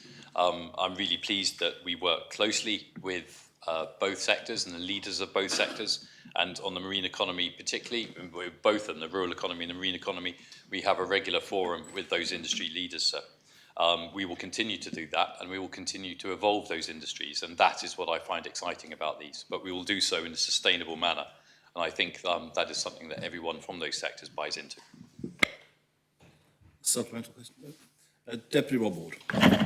Thank you, sir. I very much welcome the talk about, in this document, about lifelong learning and the increase of productivity. And one of the things that will be essential there, sir, is to keep the talent that we have on the island. Two of the issues are being able to afford to go back into education and housing, the cost of housing. So can I ask the Minister to begin with, and I'll follow up with my supplementary, does the Minister see that rent controls may well be an essential part of lowering the cost of housing in order that people can stay on the island? Thank you, sir. I don't know if rent controls are an essential part of that, but I do know that housing and accommodation are an essential part of a thriving future economy, sir. And part of the future economy programme, or the key thinking behind the future economy programme, is that it is cross-governmental. And so housing is a key part of that programme, sir, and delivering that housing along with careers that make young islanders see their futures in Jersey is absolutely vital, because that idea that we want young islanders to see Jersey as a viable future for them, as a viable option for them, it underpins this entire piece of work, sir. Supplementary question, David. Yes, sir. And following on from that, lifelong learning requires the ability to access, and it may mean that older demographics will have to return to education. And being creative in this document, so I can ask the Minister whether they would consider the use of a universal basic income, which does enable people to return to education at any point during their life and still have as it suggests, a basic income that they can sustain. Thank you, sir. Thank you, sir. I don't believe universal basic income has been the subject of discussion with regard to lifelong learning, but I do know that Deputy Andrews had this proposition about the Skills Fund, and that Skills Fund is being developed, sir, and I continue to push forward my opinion as well, because I completely agree with the Deputy that we do need a mechanism for funding lifelong learning. And I still push forward my opinion, sir, that we need individual learning accounts that are tied to every working individual and enable them to choose their courses and their career choices in the future, sir. Deputy Sultan. Thank you, sir. And 3.5 sides of a fairly tight-packed text without a single mention anywhere in there of the unions as representatives of their workers, and yet all sorts of changes that the workers are going to be going through without their unions. Is the Minister prepared to talk with and cooperate with, especially, the unions on the island in order to achieve a proper economic future? Sir, the document talks about employees and it talks about islanders, sir. That is absolutely necessary because they are the lifeblood of our economy and our society, sir. How they choose to then organise themselves is entirely up to them. But if they choose to organise themselves into unions, then I am always willing to talk to anybody, sir. And I would certainly, previously I have myself been a union representative, and I would be always happy to talk to unions on matters regarding the economy, sir. Supplemental question, Deputy? Deputy Tadier. Thank you, sir. So the question that arises, I suppose, is it's all well and good to try and grow the economy, and it's questionable whether we'll be able to do that, given that there are many challenges that we face which are shared in common, not least with the Crown dependencies. Could I ask the Minister, what's the point in growing the economy if the gap between the poorest and the richest remains the same, and if we as a government don't have any way to access that growth in the economy in terms of increased revenues that pay for the basics of a modern and growing society? Thank you, sir. I believe that these documents do talk about inequality, sir, and they mention it directly. Inequality is something that concerns this government, concerned, I believe, the last government, and will concern future governments as well. But we do need to talk about economic growth, because the alternative to economic growth is quite simply poverty, sir. And so if we don't have economic growth in this island, we will see over the next 20 years declining living standards. And that is not something I believe that any islander wishes to see. So we need economic growth, and we will continue to address inequality, sir. But I do not believe there is an option with regard to economic growth, because I do believe the alternative is poverty. Supplemental question, Deputy Tadier. So there was a famous quote in another assembly which said 0% of zero is zero, and 0% of a big zero is an even bigger zero. So my question is, if we're growing the economy and we see economic growth which is concentrated on an area of the economy which we don't actually tax, how does government actually benefit from that increase in growth? And fundamentally, what can government do to make sure that actually, if we see ourselves in any kind of economy, whether it's shrinking, stable or growing, that government has increasing funds to be able to pay for modern services, which seem to be growing, if I won't say exponentially, sir, but growing in that direction? So I believe it's the case that any government, any politician is always got taxation at the back of their mind. And so as the economy changes, as society changes, and as the employees work in different ways, sir, then it may be the case that discussions about taxation are necessary. We know, for instance, we're going to have to, in a slightly different area, but we're going to have conversations about how to tax motor vehicles, given that we're planning to kind of phase out petrol and diesel over time, sir. So these are going to have to be live discussions, whether it's for this government or future governments. But if we find that the economy is developing in such a way that revenues aren't flowing to Treasury as you'd expect with that growth, then I don't have a problem, and I'm sure future ministers won't have a problem in discussing the issue of taxation in that way, sir. Deputy Bezic. Thank you, sir. On page 6 of the delivery framework, under outcomes, it refers to improved living standards. Everyone enjoys a better standard of living in 2040. On page 5 of the proposed government plan, under economy and skills, it says implementing a new economic strategy which will help ensure islanders enjoy the same standard of living in 2040 as they do today. Could the Minister explain which it is? Thank you, sir. We would like an economy which improves the standard of living for all islanders, sir. But the bottom line is we do not want to see living standards decline. So the absolute barest minimum is that we maintain standards of living, but the ambition and the absolute intention is to improve standards of living, sir. Supplemental question, Deputy. And does the Minister accept that the way that it's termed in the delivery framework and the government plan are inconsistent, and would he support bringing an amendment to the government plan to align what it says there with the framework that is published today? Sir, I would have to speak with the Treasury Minister about that, sir, as the government plan is primarily his document. Maybe time for another quick question. Constable Greville. Yes, sir. I've been to a few presentations given by Deputy Miller on Social Security that a lot of those documents were underpinned by a basic assumption that we were going through a continued period of net immigration. Has the Minister considered that perhaps we are going through a period of net migration, because I think that's borne out by Statistics Jersey at the moment? Thank you.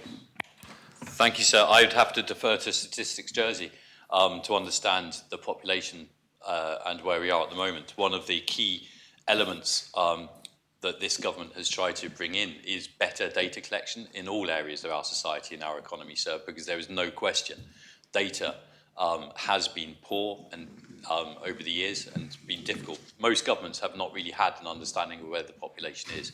So we are now, and there is an element in the government plan, trying to provide more funding for the collection of administrative data, which will enable us to give better understanding, a more closer to real-time understanding of where the population is. That draws the time available for questions to this Minister following his statement to an end.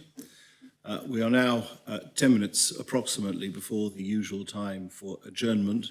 There is another statement to be made by the Minister for the Environment, and then that's followed by a 15-minute period. It's a matter for the Assembly whether we adjourn now or whether we push on. So can I raise a point of order? It's normal, I don't know if there are any questions to be asked, but we can extend question time. Oh, if you wish to extend questions. I'm not saying we should, but I'm just saying we can. No, I mean, well, that's always open. At the end, after a statement, there's 15 minutes of questions provided by standing order with the possibility of extending it, but I had no one else listed to ask a question, so I assumed that that wasn't necessary other than for Deputy Scott. And normally one person alone wouldn't, it's normally if I have a large number that I mention the additional 15 minutes. But of course, anyone can make a proposition now to extend the matter by 15 minutes. Can I propose that the questioning time be extended then, please, sir? Is that seconded? It's not seconded, therefore it's deemed withdrawn. Very well. It's a question for members whether we stand adjourned now until 2:15 or alternatively push ahead with the next statement. It can either be the statement is read and then questions left after the adjournment, or alternatively that we push on into the lunch hour to finish the 15 minutes at least of questions. Would the Minister indicate the length of his statement, please? Well, it's been circulated to members. So can I propose we adjourn? I think it would be silly I think, to... I mean, it might be, that appears to have general assent. The adjournment's proposed. We stand adjourned until 2:15.